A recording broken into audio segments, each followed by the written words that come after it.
Bonjour tout le monde et bienvenue à une nouvelle vidéo concernant le repêchage 2022 de la Ligue nationale de hockey.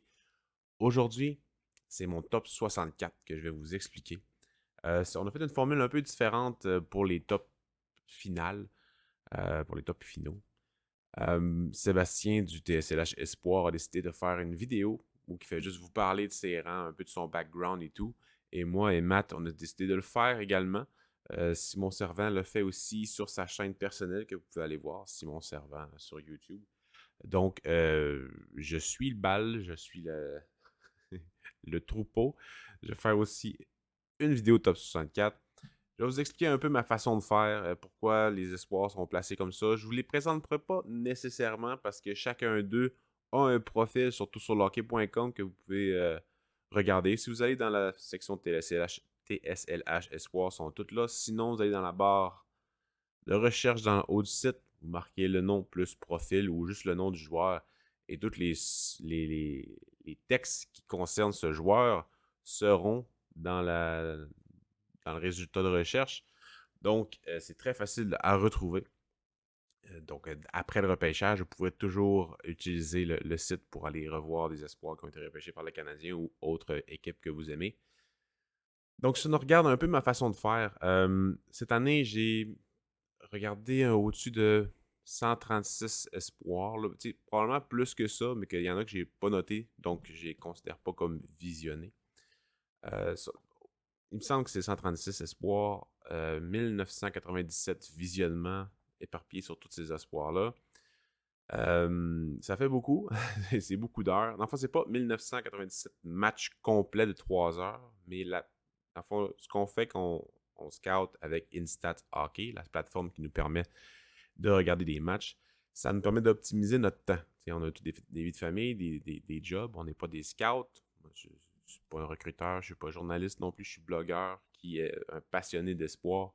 Donc, c'est ce que je fais, j'y regarde. Et dans le fond, quand on download des matchs, on peut downloader des matchs complets, comme le programme américain. Ça ne sert à rien de downloader chaque présence de chaque joueur, comme on fait avec les autres. Si j'ai goût de regarder Marco Casper en national, j'irai pas downloader le match au complet parce que je sais qu'il va juste jouer environ 20 minutes. Fait que je vais downloader juste ses présences à lui. Donc, c'est pas l'idéal pour à long terme une saison parce que je vais aussi downloader des matchs complets de Casper quand il va jouer contre d'autres joueurs de son âge que je veux scouter. Mais ça donne quand même. Ça permet d'optimiser son temps. C'est vraiment ça le nerf de la guerre pour un blogueur comme moi là, qui veut partager le plus sa passion sur le plus d'espoir possible. Donc, ça permet de faire plein de textes de rapports d'observation, de repérage et des profils pour en connaître le plus possible. Quand vous me posez des questions et je ne connais pas le joueur, je ne commencerai pas à vous dire des menteries, je vais juste dire je ne le connais pas. C'est la même chose pour toutes les autres du TSLH Espoir. On n'est pas menteur, on est très honnête dans notre façon de faire. Et quand on a une opinion, on va la dire. Mais tu sais, souvent, quand une autre personne va nous poser une question, puis cette personne-là aussi regarde un match, elle peut avoir son opinion. Si c'est différent, c'est bien correct. Il n'y a aucun problème avec ça. On adore discuter, en fait, que ce soit dans le respect. Ça, c'est primordial, que ce soit dans le respect. Donc, moi, quand j'évalue les espoirs, la chose que j'aime le plus, c'est quand l'espoir en tant que tel a un impact. Peu importe le match, la présence, le temps sur le cadran, la compétition, la ligue, je veux que cet espoir-là ait un match. Quand ça va pas bien offensivement, je veux qu'il y ait un impact physique ou défensif ou peu importe quoi. J'aime ça qu'un espoir a plusieurs atouts et plusieurs façons de contribuer à un match.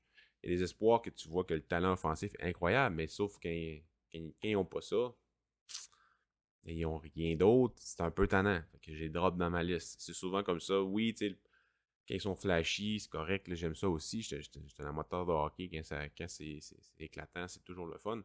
Mais il faut aussi prendre en compte le facteur de risque de l'espoir d'arriver à la Ligue nationale de hockey. Quand il est flashy dans le junior, ça ne veut pas dire qu'il va l'être dans le hockey professionnel, tout le monde là. Donc, c'est tout le temps une évaluation de OK, moi j'évalue que selon ses qualités, ses défauts, ce gars-là, je vois dans le national de hockey dans 3, 4, 5 ans, 6 ans. et il va avoir tel impact. Contrairement à ce gars-là qui est meilleur dans le junior, mais qui est moins complet, donc plus risqué. Donc j'évalue qu'il y a moins de chances qu'il se rende, donc je le mets plus bas. Mais il y en a d'autres que ça va être complètement différent. Ils vont voir les mêmes choses, mais ils vont évaluer le niveau de risque différemment ou le degré de potentiel qui peuvent s'améliorer complètement différent de toi, fait que leur classement est différent. Fait que, la plupart du temps, un observateur qui regarde les matchs, on voit toute la même affaire. Là, on est tous des observateurs de hockey. Je suis pas un recruteur, je suis pas un gars qui a joué junior, rien. Je suis juste un passionné qui écoute des centaines de matchs par année. Mais j'écoute des matchs. Et on voit pas mal toute la même chose, mais on évalue différemment. Puis selon notre degré d'acceptation du risque, ben, c'est là qu'on va classer nos joueurs. Donc, je vais y aller rang par rang. Je vais commencer par les 13 mentions honorables. Pourquoi je les ai mis là. Et après ça, de 64 à 1. Ça va probablement être une longue vidéo. je vais la publier en une shot, pas en plusieurs parties. Il va y avoir une portion, une version audio, une version vidéo. Pour ceux qui n'aiment pas ça regarder des vidéos de YouTube, vous avez toutes les plateformes podcast là, pour écouter, comme habituellement, tous nos épisodes. Donc, je ne suis pas là non plus pour vous faire une grosse description de chaque joueur. C'est déjà fait pour plusieurs d'entre eux, sont déjà faits dans des textes écrits, comme j'ai dit un peu plus tôt dans la vidéo, mais aussi dans des vidéos que j'ai faites, surtout pour les espoirs de top niveau. Là, ça couvre une trentaine d'espoirs, je me souviens bien, 25 espoirs de première ronde. Vous pourrez toujours aller voir sur la chaîne YouTube et sur les textes. Donc, gâtez-vous. Donc, pour les mentions honorables, on a les 13 noms ici. Les deux derniers que vous avez, européens, Thomas Chamala et Casper Colomny, c'est des gars probablement que j'aurais pu classer en deuxième ronde. Dans le fond, je dis deuxième ronde, là, mais c'est de 33 à 64. Mais je les ai juste vus en tournoi international. Donc, je trouvais ça pas fair de les classer.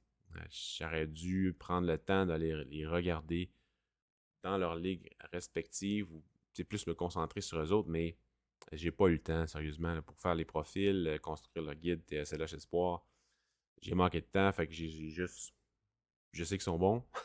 Ils vont probablement sortir dans les 3 premières rondes, mais j'ai juste pas eu le temps de les évaluer, plus que ce que j'ai vu dans les tournois internationaux. Ensuite, Mats Lindgren, le défenseur de Kamloops.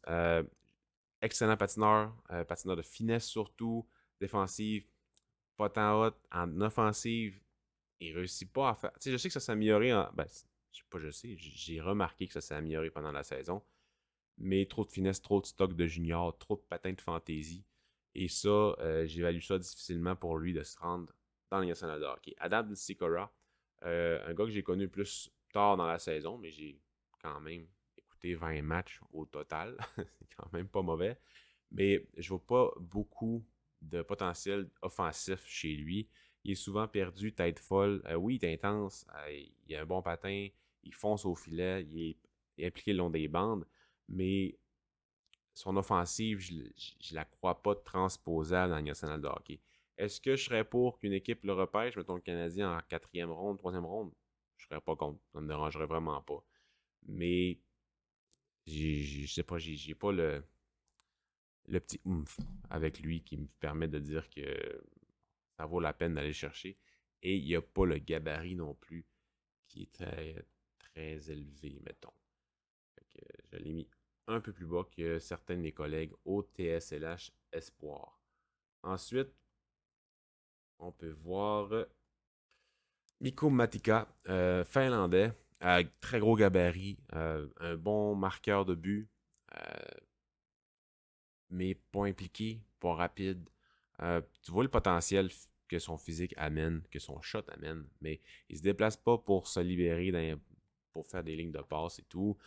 Il va pas dans les zones payantes. Il dégaine pas super rapidement, pas très impliqué dans le reste du jeu. Donc, tu sais, c'est vraiment un gars que tu vas repêcher plus tard dans le repêchage et que tu espères qu'il va finir par se trouver une drive. Fait que ça arrive vraiment trop souvent avec les gros bonhommes. Et il faut faire attention. T'sais, souvent, on va dire, ce gars-là, bon physique, bon shot, mobilité correcte, donc il pourrait peut-être se développer puis atteindre un top 9 de la nationale de hockey. Mais en fin de compte, il ne réussit jamais à trouver la drive pour y atteindre. Donc, tu te trompes. Tu es de classe trop haut. Et Matika, j'ai cette impression-là avec lui. Jordan Gustafsson, un gars vraiment intéressant à regarder jouer dans la WHL, très offensif, petit, rapide, mais il joue pas nécessairement petit. Il adore aller dans les zones dangereuses, il a des bonnes mains, mais il est petit.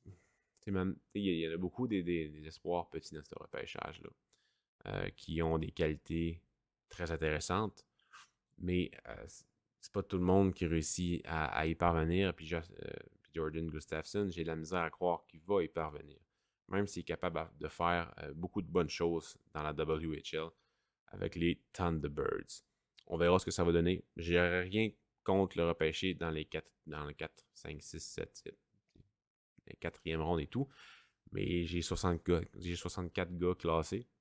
Donc, c'est pas nécessairement 64 gars qui vont sortir dans les 64. C'est pas une prédiction de où les gars vont sortir. J'aurais dû le dire au début de la vidéo. C'est mon explication de mon classement. Et mon classement est basé sur mon appréciation et qui je pense va être meilleur dans les 5 à 10 prochaines années. Donc, bref, c'est comme ça que je monte mon classement. C'est pas un mock draft. C'est pas un mock classement. C'est pas une prédiction. C'est ma façon d'évaluer les joueurs et laquelle que je trouve meilleure. Bref. Ensuite, Victor Neutchev. Neutchev, un russe assez grand, mais très frêle. Un gars de périphérie un peu, capable de s'avancer, mais il joue en MHL, puis tu sais, c'est trop facile, il triche au fond. Il a un tir foudroyant, il a des bonnes mains, une bonne vision du jeu, mais son attitude sur la glace vient me chercher. Juste le talent brut serait probablement dans le top 20. C'est un gars qui est très talentueux, mais il fait des dabs après ses buts. Moi, ça m'énerve. Je trouve ça spécial qu'un joueur de hockey. Tu sais, je dirais pas parce que c'est un russe, là, c'est un jeune. Un jeune. Peu importe. Il y a plein de jeunes qui font plein de célébrations un peu bizarres. Et ça, c'est très récurrent avec un de ses coéquipiers précis. Je me rappelle plus de son numéro, là. Je me rappelle plus de son numéro, mais c'est venu me chercher. Et j'ai des gros doutes sur son éthique de travail. C'est le genre de joueur, si je suis recruteur dans la Russie, que c'est clair que je vais parler à ses coéquipiers, à ses entraîneurs et à tout le monde, même à des adversaires et tout, pour savoir le genre de joueur qui est. Mais dans la place que je suis en ce moment, je ne peux pas faire ça. Donc, je ne l'ai pas classé. Mais il est dans mes mentions honorables parce qu'il est trop talentueux. David Spacek, le défenseur de la LHJMQ, qui n'a pas joué l'année passée, sauf quelques matchs en dehors du Québec. Mais c'est juste un espoir que j'aime beaucoup, que j'ai vu quand même pas mal jouer cette année en raison de Joshua Roy. Et il est juste bon. C'est un très bon joueur de hockey. Oui, 19 ans, mais c'est pas le gars, mettons, le plus trompeur avec la rondelle. Là, mais il fait bien les choses. Pas super physique, mais il va quand même jouer avec. Il va jouer avec son corps, c'est ce que je voulais dire, bravo. Il va quand même bien utiliser son corps pour gagner ses batailles et se faire de la place. Il a un bon read, il prend bien l'information. Il y a eu une bonne production offensive. C'est sûr que ça a été aidé par Parent, Anctil et Roy, mais il y avait quand même son mot à dire. Là. Il y a une bonne relance, quand même un bon patin. Donc, tu sais, le total est quand même bon. Mais tu le prends plus loin au repêchage parce qu'en plus, c'est un overager. Mais c'est un bon guess. Je vois pas pourquoi une équipe le repêchera pas cette année. C'est un bon joueur de hockey. C'est sûr, tu vas avoir 2 ans pour le signer parce qu'il est dans la LHJMQ. Mais le talent est là. Donc, moi, c'est un risque que je serais prêt à prendre. Ensuite, Cole Spicer du programme américain. Un petit centre. Il me fait beaucoup penser à Tomáš Plekanec. Là, je compare pas le talent, ni la carrière potentielle, mais le style. Petit joueur. Il y a un peu plus de chien que Plekanec, mettons. Mais bonne main, bon joueur, des fois, il va te sortir un jeu offensif incroyable, il va être capable de scorer, la mettre dans le fond du net. Mais tu sais, c'est pas un gars qui va être, s'il se rend dans la Ligue nationale de hockey, c'est pas un gars qui va être hyper offensif. Là. Il va jouer des bonnes minutes, surtout défensives, puis il va mettre de l'énergie sur la glace. Il va donner, tu sais déjà qu'est-ce qu'il va te donner, ce joueur-là, puis on dirait qu'il peut en donner plus offensivement. Fait tu lui donnes le temps de se développer. En plus, ben, c'est un Américain. Il est repêché de la USHL, du développement américain. Donc, tu vas avoir 4 ans pour le signer. aucun problème. Tu le laisses là 4 ans dans la NCAA ou 3 ans, puis après ça, tu le signes pour aller dans la LAH, dans la Ligue américaine. Fait que tu sais, c'est le genre de gars, ça te dérange pas de risquer un choix lointain avec lui parce que tu vas avoir le temps qu'il se développe. S'il se développe pas grave. C'est pas la fin du monde. Tu as essayé de le développer, il avait quand même un beau potentiel.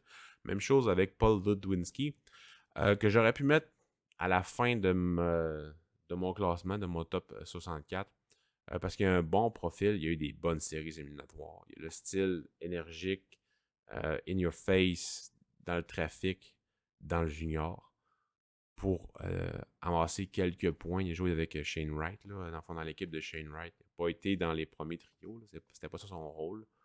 Son rôle, c'est vraiment de l'énergie. D'après moi, l'année prochaine, il va avoir un meilleur rôle, puis il y a plus de chances offensives, puis on risque de voir un peu plus produire. Mais un peu comme Cole Spicer, sauf que lui, Ludwinski, il faut que tu le signes d'ici 2 ans. Donc, je suis pas mal sûr qu'une équipe va lui donner sa chance. Là, c'est vraiment pas un problème de mon côté, je pense. Là. Mais je le ferai pas avant quand même assez éloigné au repêchage.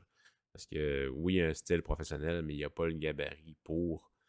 Donc, puis, tu sais, il n'a pas produit non plus nécessairement, mais Frontenac, c'était pas nécessairement la meilleure équipe là, pour les 2 trios de milieu de formation pour produire. Bref, on verra bien.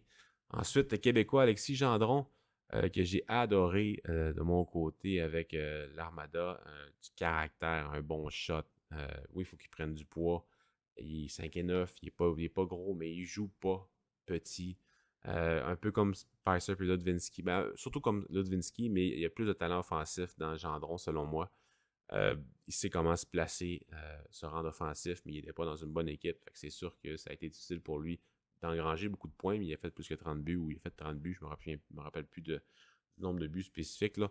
Mais c'est un gars que je pourrais vendre à une équipe sans problème parce que je crois en son talent, mais je ne l'ai pas classé parce que justement, il est petit. C'est vraiment à cause de son gabarit, je ne l'ai pas classé, puis son style de jeu qui est quand même assez dur à transposer dans la nationale de hockey quand tu es aussi physique, caractère. Il y a un tempérament, ce gars-là, c'est ça qui est le fun. Il y a de la drive, puis il pogne les nerfs, mais c'est pas envers ses coéquipiers et tout. Il pogne les nerfs des fois, il va être frustré, mais il transforme ça en bonne énergie, puis il envoie ça dans la face de l'ennemi. Donc, non, c'est le style de joueur que j'aime bien. C'est l'affaire que moi, quand je joue au hockey, que je suis pas capable de faire. C'est-à-dire que je vais être fâché, je vais me sortir de ma game, mais lui, il sort pas de sa game. Puis ça, ben, ça me démontre un caractère puis un mental qui est vraiment au-dessus de la moyenne. Puis j'ai adoré ça. Mais je l'ai pas classé dans les 64 premiers. Il serait peut-être dans, mettons, 75, là.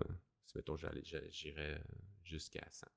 Ensuite, Alexander Suzdalev, c'est un des gars qui a le plus droppé dans mon repêchage. Je l'avais 22e au début de l'année, 45e au mid, puis là, je l'ai dans mes mentions honorables. Il y a le gabarit, il y a la vitesse, il y a le physique, il y a les mains, le tir est correct, la vision du jeu pour être un joueur repêché en deuxième ronde, mais il n'y a pas la drive, puis il est invisible dans les tournois internationaux. C'est vraiment gossant, ce genre de joueur-là, que tu vois qu'il a tout pour réussir, puis qu'il ne réussit pas à juste paraître un petit peu. Donc, moi, c'est venu me chercher. J'allais dropper toute la saison à cause de ça. Au début de l'année, ça allait super bien en G20 national dans Suède. Il m'impressionnait avec ses mains, avec la façon qu'il drivait le jeu, qui parfois contrôlait la rondelle, qui protégeait la rondelle avec sa grande portée, avec ses mains, et une bonne rapidité pareil. Mais surtout une bonne technique de patin, agilité et que rapidité. C'est pas un gars super explosif, mais il était capable de juste tourner en offensive et se libérer pour faire une passe à un coéquipier. Mais il a vraiment manqué de jus à mes yeux, de développement, de drive pour vraiment que je le garde haut dans ma liste. Puis il est expulsé. Est-ce qu'une équipe pourrait être intéressée à lui en deuxième ronde? Absolument. Absolument, s'ils sont capables de tolérer le risque qu'amène son manque de drive. Est-ce qu'il y a une blessure? Ça se pourrait. Ça se pourrait. Mais manque de progression internationale, pas tant haute, que je l'ai tassé. Topi Ronnie, il y aurait un autre qui aurait pu être 60. J'ai hésité beaucoup. Ils ne sont pas en ordre, là, les mentions honorables. Ronnie, Suzaleh, Gendron, Ludwinski, Spicer, dans l'ordre que je vous ai dit, ils sont juste placés là.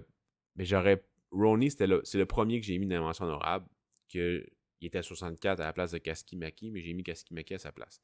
Ronnie, aucun flash offensif quasiment, sauf son gabarit, pas un mauvais shot. T'sais, il peut tout faire, il joue en avant du filet, capable de contrer l'adversaire, faire un bon échec avant, bonne anticipation pour contrer, mais je le vois pas comme un producteur de 35 points dans le national de hockey, malgré son gabarit et sa compréhension du jeu. Vraiment pas. Puis c'est ça qui me l'a fait tasser de mon top 64. Même s'il a un bon gabarit. Je serais pas étonné qu'une équipe le prenne tôt en deuxième ronde à cause de son gabarit et de sa compréhension du jeu. Le fait qu'il soit capable de jouer défensivement et de s'imposer physiquement, pas par mise en échec, mais par protection de la rondelle, range et tout. Là. Mais ben de la misère avec ce gars-là à le mettre haut. Pas nécessairement la Finlande au complet, mais ce temps-ci, les Finlandais, je trouve qu'ils bustent souvent. Même les tops, je trouve vraiment qu'ils me démontrent des belles qualités, puis le développement va jamais bien. Mais quand ils jouent tous ensemble dans un tournoi international, ça fonctionne. Bref, j'aime pas la Liga non plus, ça aide pas.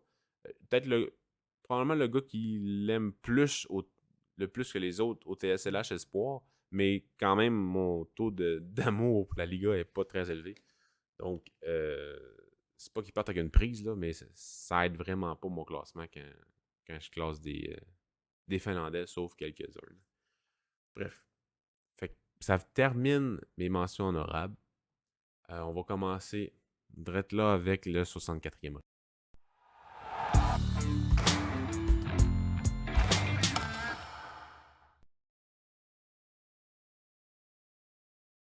Alexandre Terry Kaskimaki, un centre qui joue dans la Saria. Je l'ai vu 21 fois. Au début de la saison, je l'avais vu dans un tournoi international. Elle a dit ce gars-là, il a un bon shot, capable de scorer des buts, responsable dans sa zone, pas un mauvais patin, se place bien en offensive pour se mettre en option. Pas un driver de jeu, mais je voyais pas ça comme un problème. Mais il n'a pas développé. À fond, il n'a pas eu beaucoup de progression cette année. Dans sa ligue, il a fait 19 buts, si je me souviens bien. Je ne me suis pas sorti de la liste des stats de chaque espoir dans la Saria, mais pour un gars de son âge, c'est quand même pas mauvais. C'est le circuit junior, la Saria, le U20. Mais il m'en a pas assez montré au niveau de la drive et tout. Il est souvent invisible. Puis il va sortir pour faire un but ou une passe ou les deux. Mais ailleurs dans le jeu, il va pas avoir paru tant que ça. Mais chez lui, de ne pas paraître tant que ça, des fois, c'est bien parce que tu vois qu'il fait pas beaucoup d'erreurs et qu'il va bien jouer défensivement. Mais avec le talent qu'il a en offensive, je croirais qu'il est meilleur que ça. Il pourrait être meilleur.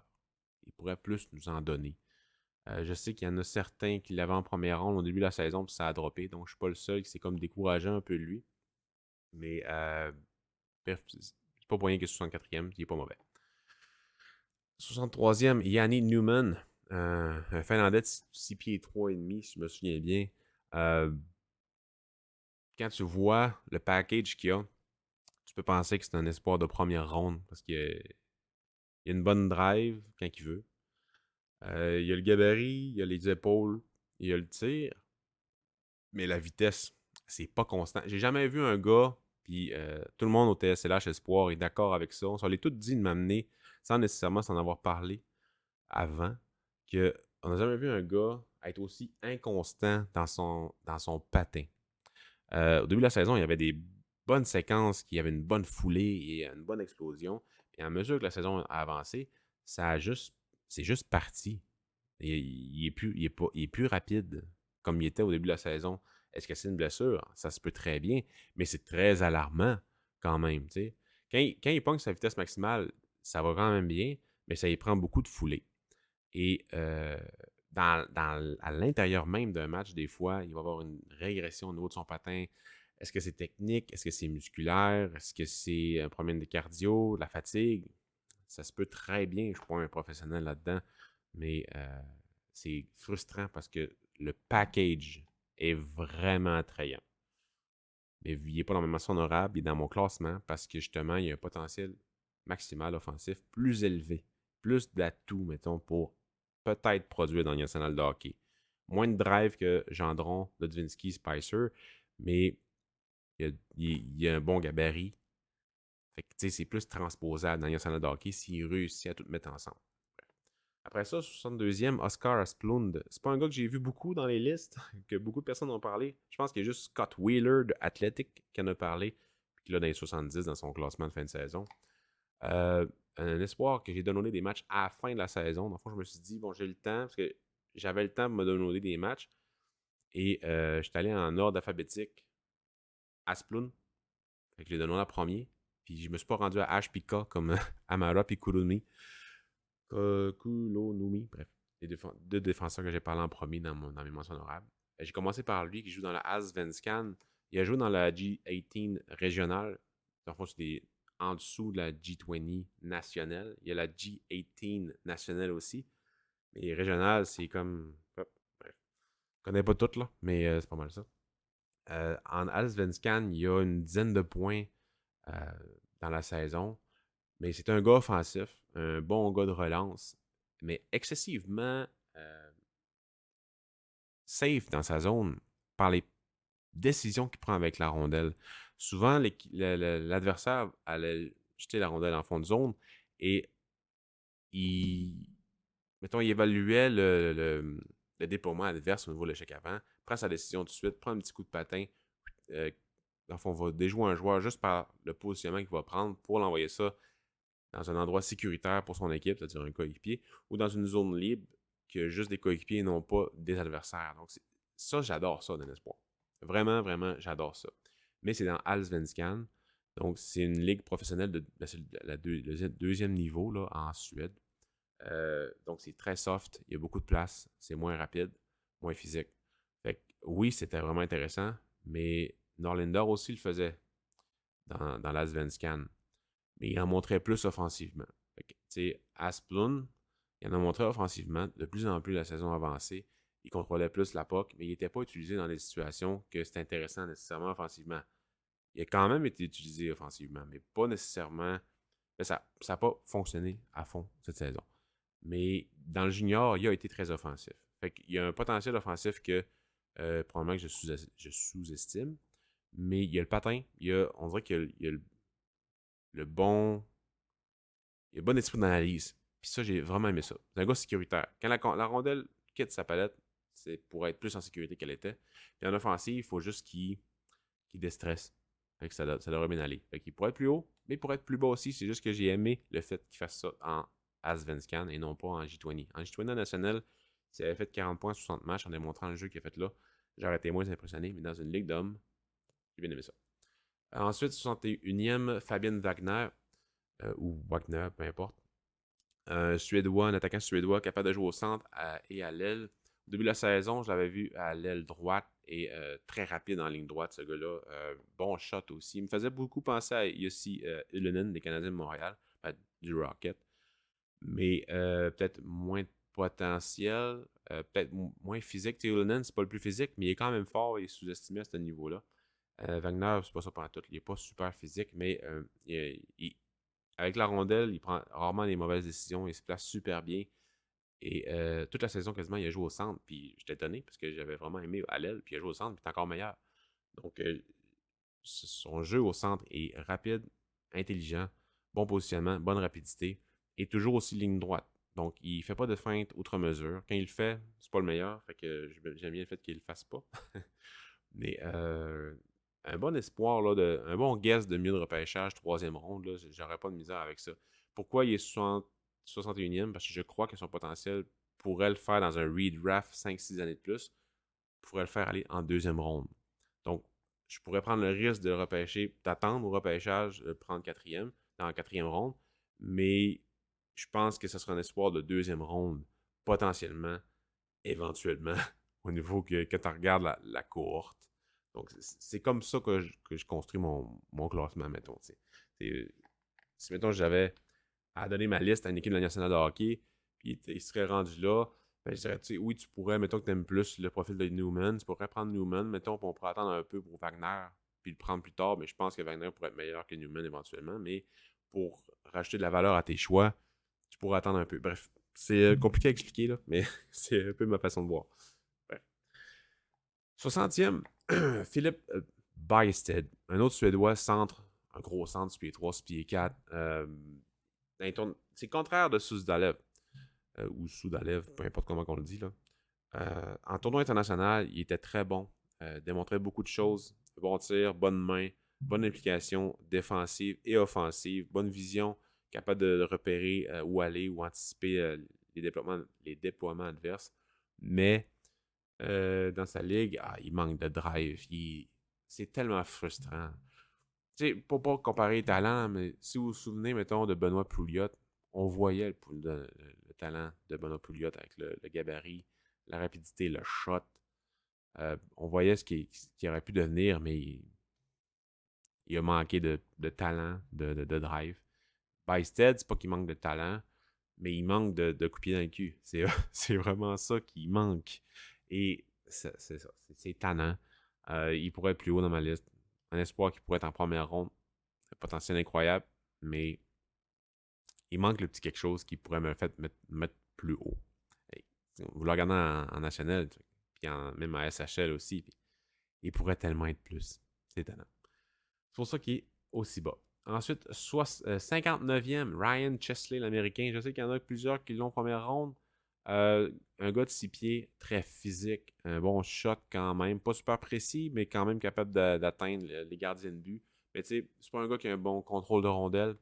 Euh, il perd beaucoup la rondelle, en fait. Il faut vraiment qu'il travaille là-dessus. Le nombre de revirements qu'il va faire en sortie de zone ou en territoire adverse est tannant. Il ne faut pas qu'il se complique la vie, Ryan Chesley. C'est vraiment pas ça qu'il faut qu'il fasse. Il faut qu'il laisse ça aux autres. Il faut qu'il se concentre sur sa game. En tout cas, pour l'instant, ça se voit très bien qu'il se développe en très bon joueur de hockey en possession de rondelle, mais je ne le vois pas comme un two-way. Je le vois vraiment comme un défenseur défensif, physique, avec une bonne mobilité. C'est ce qui me le fait mettre aussi haut dans mon classement, entre parenthèses, entre guillemets. Là. Euh, c'est que son talent est transposé à la Ligue nationale de hockey. Puis il a une excellente mobilité. Donc, si tu veux être physique dans la Ligue nationale de hockey, il faut que tu sois mobile. C'est exactement ça qui est. Il faut juste qu'il travaille son timing, son travail avec la rondelle, sa relance. Ça devrait bien aller. Pas mal sûr qu'il va sortir en première ronde à cause du profil. Nolan Allen, l'année passée, est sorti en première ronde à Chicago. Pas mal sûr que Ryan Chesley pourrait sortir en première ronde. Puis c'est louable parce que ce profil-là, sans la nationale de hockey. Mais à mes yeux, à long terme, c'est pas un gars que je mets très haut. Ensuite, Jack Hughes, un autre qui a baissé pas mal dans ma liste en cours de saison. C'est pas qu'il n'est pas talentueux. C'est un gars très talentueux, rapide, des bonnes mains, se place bien en offensive, capable de traverser. Il est probablement des meilleures mains, dans le top 10 des meilleures mains au repêchage. Dégaine assez rapidement pour battre les gardiens de but, mais en NCAA, ça a été difficile cette année, je trouve personnellement. Il a démontré beaucoup de difficultés à se démarquer. Je sais qu'il cette année, les Huskies de Northeastern, l'équipe de Struble et Harris des Canadiens de Montréal, jouait beaucoup défensif, donc peut-être que c'était pas nécessairement la meilleure affaire pour lui, mais il aurait pu en montrer pas mal plus, je crois. Quand même une bonne production cette année là, en NCAA, mais je crois que son talent va être difficile à transposer dans la nationale de hockey. Même chose avec mon classement pour mon espoir au rang 57, Mathias Havlid. Euh, en tournoi international, dans le mondial des moins de 18 ans, il a été incroyable. Un des meilleurs défenseurs du tournoi, très productif, très offensif, mobile, prenait les bonnes décisions. Dans sa zone, il n'était pas un cône. Au moins, il n'était pas un cône, puis il était capable de relancer l'attaque. Mais en national, il a joué en national, en SHL, puis dans les championnats internationaux. Au début de l'année, c'était-tu Wenlinka Gretzky? Sur Wenlinka. J'avais trouvé pas mauvais, mais il prenait beaucoup trop de chances, beaucoup trop de feintes qui créaient des revirements. Mais quand il réussissait à faire son pinch ou bien à monter à rondelle en faisant de la finesse, ben, ça donnait des belles choses. Mais trop de risques, vraiment. Ça a été ça toute l'année en national. C'est juste que c'était pas très. Faisait pas mal à son équipe parce qu'il faisait ce qu'il voulait, le meilleur patin. Euh, Quasiment jamais que l'adversaire était capable d'y voler la rondelle pour faire un revirement. Donc ça, tu sais, oui, c'est beau le kid, amuse-toi. Mais éventuellement, il va falloir que tu joues en professionnel. Puis c'est pas ça qu'il a fait. Puis en plus, il n'y a pas nécessairement le gabarit. En tout cas, c'est pas un gars qui va jouer gros, vraiment pas. Il n'est pas impressionnant pendant tout physiquement. Il est très, très de périphérie. Un défenseur de périphérie, c'est pas très reluisant pour la nationale de hockey. Donc, il va falloir qu'il raffermisse tout ça. Mais en SHL, il a quand même bien joué. Donc, c'est pour ça que je l'ai laissé dans mon top 64. Là, il se place au 57e rang. C'est parce que dans SHL, il n'était pas complètement dépassé par les événements. Il était capable de quand même bien relancer l'attaque, surtout plus la saison avançait. Là. Il était un peu tête-folle au début. Pas le gars qui va bien couvrir son territoire, là. Vraiment pas, en fait. Mais capable de couvrir un large territoire, mais il ne sait pas comment nécessairement utiliser son corps dans l'espace pour être le plus efficace possible. Je ne suis pas un expert des déploiements défensifs, mais je pense pas que lui non plus il l'est pas. Je pense pas que lui l'est non plus. Donc, ça c'est venu me chercher un petit peu, mais il n'était pas out of place. Fait que ça demeure attrayant. Il a joué dans SHL quand même beaucoup de minutes. Beaucoup de minutes. Pas 35 minutes là, par match, pas 25 minutes, mais quand même appréciable. Donc, ça me fait dire que son équipe, Linköping, n'a pas peur de l'utiliser. Donc, l'année prochaine, il va probablement jouer toute la saison en SHL dans un rôle de troisième paire, mais c'est pas mauvais pour le développement, ça. Oui, maintenant, il va falloir qu'il vienne en Amérique du Nord, mais 2 ans en SHL ou 3, peu importe, ça demeure très intéressant pour le développement de ce joueur-là. 2 ans serait idéal, là. Mais bon, bref. Risqué, mais potentiel d'être payant assez élevé. Mais le risque qu'il présente, pour moi, pour mon seuil de taux d'acceptation du risque, c'est ça, ça vient me chercher. Là. Je le descends, mais je le monte quand même un peu. Ensuite, un gars de la WHL, Matthew Semenov. Quand j'ai commencé à le regarder, c'est un gars qui joue pour Kamloops, j'avais vraiment aimé sa façon de prendre ses décisions en possession de la rondelle pour créer de l'offensive. Repérait les lignes de passe vraiment bien, très efficacement. Se déplaçait en possession, c'est un droitier, c'est un lié droit. Se déplaçait en possession de la rondelle pour influencer le corps défensif. Puis capable de, par la façon qu'il regarde le gardien de but ou le jeu devant lui, influencer le monde pour les amener complètement ailleurs que il envoyait la rondelle. Ça, j'ai vraiment aimé ça. Prenait ses décisions quand même assez rapidement. C'est pas un fabricant de jeu qui va être incroyable, là, qui va contrôler la rondelle pendant 3 minutes. Là. C'est pas ça pendant tout. C'est pas un Logan Cooley. Mais quand même assez efficace. Et dans la WHL, pour son groupe d'âge, c'est un des gars qui a tiré le plus à partir de l'enclave. Donc, assez intéressant à voir. Mais pas nécessairement le plus gros gabarit. Il n'y a pas de talent élite non plus. Donc, ça demeure un setback, là, un petit point négatif là, pour à long terme concernant lui, Semenov. Mais je pense qu'il va sortir en deuxième ronde, sérieusement. Il a le profil pour être un peu pas comme Alexander Romanov, mais quand il était pris, on était tous surpris. Mais Semenov, ça pourrait être ce genre de joueur-là qui ont fait comme, ben voyons donc, moi je l'avais en quatrième ronde, pourquoi il est sorti là? Il y a une façon de penser puis de jouer professionnel. Il faut juste qu'il prenne la masse et qu'il enlève tout le stock de juniors d'un peu trop contrôlant rondelle pour. Parce que tu sais, les défenseurs adverses en Ligue nationale de hockey, ils sont pas cons. Là. Ils ne sont pas influencés si facilement que ça. Fait que, ils ne sont pas un producteur de points nécessairement dans la Ligue nationale de hockey, mais ils pourraient très bien jouer un rôle complémentaire de fin de bas de formation, là, troisième trio et quatrième trio, et s'en sort bien sur les unités spéciales. C'est le genre de joueur que je pense qu'il pourrait être. Ryan Green, un gars rugueux, comme dirait Simon Servant. Pas nécessairement le plus physique, là, mais 6 pieds 2 patine très bien.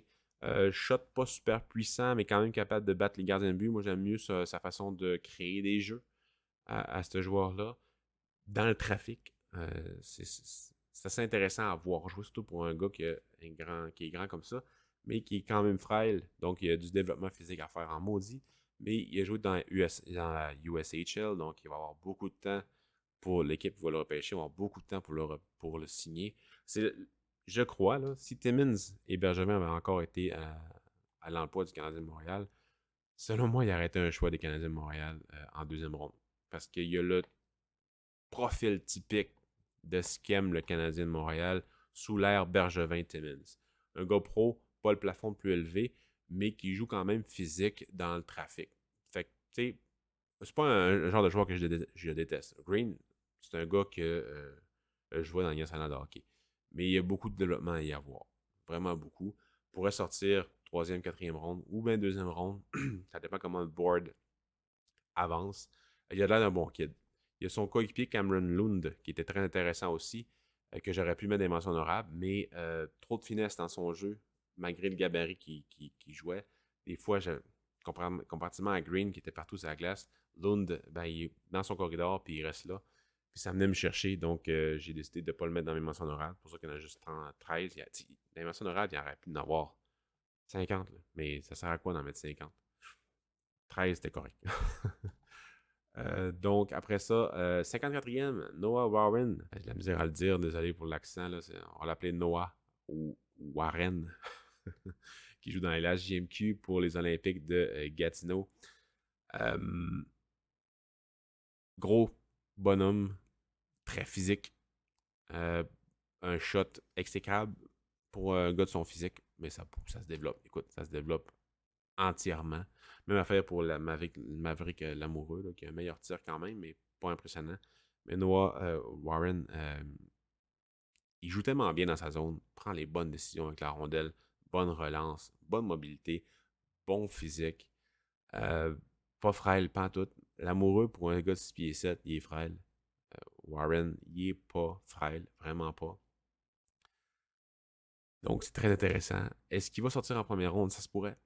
Est-ce qu'il va sortir en deuxième ou en troisième? Ça se pourrait aussi. Ce genre de joueurs-là, les équipes de la nationale de hockey aiment ça.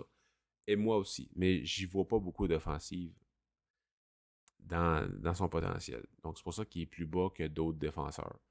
Mais j'aurais rien contre le Canadien qui le prenne au 33e rang. Je pourrais comprendre. Puis je pourrais défendre la sélection. C'est sûr que s'il passe à côté de Lamoureux avant ou de Luno, j'aurais peut-être un peu de misère, mais je pourrais comprendre cette décision-là parce que il est quand même facile à transposer dans la Ligue nationale de hockey. Ce gars-là, il va jouer sur désavantage numérique, troisième paire, pour longtemps. Un gars remplaçable, mais que tu as repêché, que tu as développé, et que tu n'as pas coûté cher dans des bonnes années. Fait que c'est valuable. C'est valable pour une équipe de hockey de repêcher ce gars-là pour ça. Donc, c'est un asset, si on veut. Ensuite, il pourrait très bien se développer comme un Ben Sherratt et être très bon. Puis après ça, tu l'échanges pour un choix de première ronde quand il a 30 ans. T'sais, on rêve là. Je vais juste expliquer un peu si tout va bien, ça pourrait donner ça. On ne sait jamais. Ensuite de ça, au 53e rang, parce que là, Warren c'était 54. Au 53, Jordan Dumais. Jordan Dumais qui est pas haut, pas bas sur ma liste. À cause de son gabarit, son patin pourrait être pas mal plus bas. Mais la façon qu'il prend ses décisions en offensive et qu'il sait se rendre menaçant en toute occasion m'intéresse. Et il est dans un bon programme de développement. Halifax est un bon programme. Est-ce que ça va être le Québécois de service pour le Canadien de Montréal en deuxième ronde? Fort possible. Il a été un peu décevant dans les médias parce que s'il y avait raison ou non, pas moi qui va décider ça, de critiquer la centrale, ça démontre peut-être un petit manque de maturité. Mais là, OK, parfait, tu as dit ça. Maintenant, prouve-leur qu'ils ont tort. Je pense que c'est un gars très combatif et qui pourrait en sortir meilleur de ça, de ce que ça. Peut-être qu'il va avoir une claque d'en face, puis il va sortir cinquième ronde, puis qu'il va faire comme Joshua Roy, puis prendre son mal en pastille, prendre son courage entre ses mains, son futur dans ses mains, puis qu'il va travailler le plus fort possible, va sortir encore meilleur l'année prochaine. Mais sa production à 17 ans dans la LHJMQ, avec des coéquipiers corrects, mais pas incroyables, ben ça m'interpelle. Fait que je l'ai mis dans mon top 53. Potentiel explosif. C'est vraiment ça. C'est le coup de circuit, c'est le boom or bust de la LHJMQ, si on veut. Est-ce que je prendrais Dumais en deuxième ronde? J'aurais de la misère quand même, selon le board, là.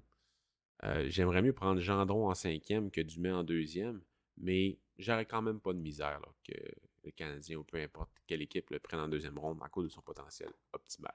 C'est ma façon de voir des choses. Peut-être que vous n'êtes pas en tout d'accord avec moi. Ben correct, ça me dérange pas.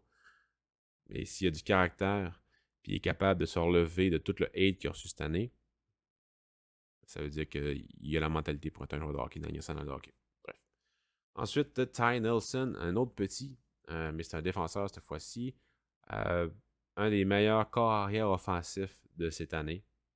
Je ne sais pas si vous avez vu les photos combine, là, mais il a le cou aussi large que sa tête. Là. Il a l'air musclé, ce gars-là. Ça n'a aucun bon sens. Il est petit, mais il est carré, comme dirait M. Servant dans sa vidéo, dans ses vidéos top 32. Euh, je l'avais en 32e dans mon mid-ranking, dans mon mid-season ranking, parce qu'il m'avait montré un peu de jeu physique que j'aimais bien. Mais quand il y a de la pression dans sa zone, il y a de la misère à sortir. Il y a de la misère à savoir comment bouger en possession du disque pour rendre tout le jeu sécuritaire. Souvent, il va s'en débarrasser le long de la bande, dans la baie vitrée ou en plein milieu de la zone neutre. Puis ça crée des pertes de possession. Il y a d'autres défenseurs comme Warren dans ce repêchage-là qui sont meilleurs que lui pour ça. Mais son offensive est trop intéressante pour que je le mette plus bas. Fait que je l'ai mis là. Tu sais, Warren, pas mal sûr qu'il va atteindre la nationale de hockey. Nelson, non. Mais si Nelson s'y rend, il va avoir plus d'impact offensif. Donc, je l'ai mis plus haut. Et ça aurait pu très bien être le contraire. Mais c'est comme ça que j'ai monté ma liste. Il a joué pour North Bay Battalion. Il a été bon cette année. En série aussi, il était bon. Il a fait quand même des bonnes mises en échec pour sa grosseur. Fait qu'il y a quand même plusieurs atouts pour la nationale de hockey, mais il faut qu'il se calme. Il faut qu'il prenne le temps d'analyser la situation et de réagir. Euh, c'est vraiment de choisir les bons chemins en possession de la rondelle. C'est vraiment ça pour lui. Il faut qu'il fasse. Ensuite, 51e, Devin Kaplan. C'est un gars du programme américain. Il n'a pas produit beaucoup, une trentaine de points en 50 matchs. Mais il a un bon gabarit. Il n'a pas un mauvais patin. Manque de drive un petit peu. Mais ce gars-là, il faut juste qu'il assume ce qu'il est. Il faut juste qu'il assume que ça va être un attaquant de puissance qui amène l'énergie. Une fois qu'il va avoir compris qu'il ne faut pas qu'il joue trop de dentelle, il va être utile dans le hockey professionnel. Est-ce que ça va arriver? Je ne sais pas. Parce que peut-être qu'il était un bon producteur de points quand il était jeune, puis il se voit comme un gars producteur de points comme Gauthier, comme d'autres gars du programme américain. Mais c'est pas ça. Lui, il faut qu'il aille en avant du net parce qu'il est capable de décocher des tirs, même s'il y a 3 gars sur le dos, avec un petit élan, puis la rondelle va rentrer top net. Cette capacité-là qu'il a de se faire de l'espace et de se rendre libre, dans le fond libre, même s'il y a 2 gars sur le dos, est vraiment intéressante et transposable dans la nationale de hockey. Il faut qu'il y ait du développement, ça c'est sûr et certain. Il faut qu'il prenne son temps dans la NCAA. Mais je crois quand même à son talent. C'est pour ça que je l'ai 51e. Pas le talent offensif le plus élevé. Mais s'il travaille sa défensive, sa drive, son patin, et qu'il change un peu sa façon de jouer, est-ce que c'est possible ça? Des fois c'est difficile, mais je pense que c'est un bon value pick. C'est un bon risque à prendre assez tôt au repêchage. Fait que j'ai mis 51e. Ensuite, Gleb Trikozov, le russe, il a droppé toute la saison aussi dans mon classement. Est-ce qu'il y a eu du facteur russe? Non, pas vraiment. Il n'y a pas eu l'affaire de politique et tout, là, les visas. C'est pas quelque chose qui va m'affecter. Mon rôle, j'ai pas de rôle, je suis pas un recruteur. Mais si je me place dans le pot d'un recruteur pour classer mes joueurs, j'ai pas à me prendre. J'ai pas à prendre ça en considération. Ça serait à la job de la personne qui prend la décision. Moi, mettons, je classe les gars selon leur talent et ma projection dans l'avenir. Trikozov, bon shot, bonne offensive, bon patin, prend des bonnes décisions avec la rondelle, mais trop de finesse, triche quand il est dans la défensive. Il est capable de jouer défensif, il est capable de s'imposer physiquement, parce qu'on le voit dans la VHL, la Ligue de deuxième niveau en Russie. Mais dans la MHL, dans le club junior, il fait ce qu'il veut. Puis ça m'énerve un peu. C'est pas le gars qui triche le plus dans les espoirs russes cette année. Mais il pourrait tellement être meilleur que ça. C'est vraiment, vraiment meilleur que ça. Il a décollé des bonnes séries, donc j'aurais pu le dropper plus loin, mais je ne l'ai pas fait parce qu'il y a eu des bonnes séries et que je l'ai apprécié dans la VHL avec des hommes. Donc, on verra pour la suite. Je pense qu'il pourrait être repêché très bien par une équipe de la Floride ou les Capitals, parce que c'est des équipes qui adorent repêcher des Russes.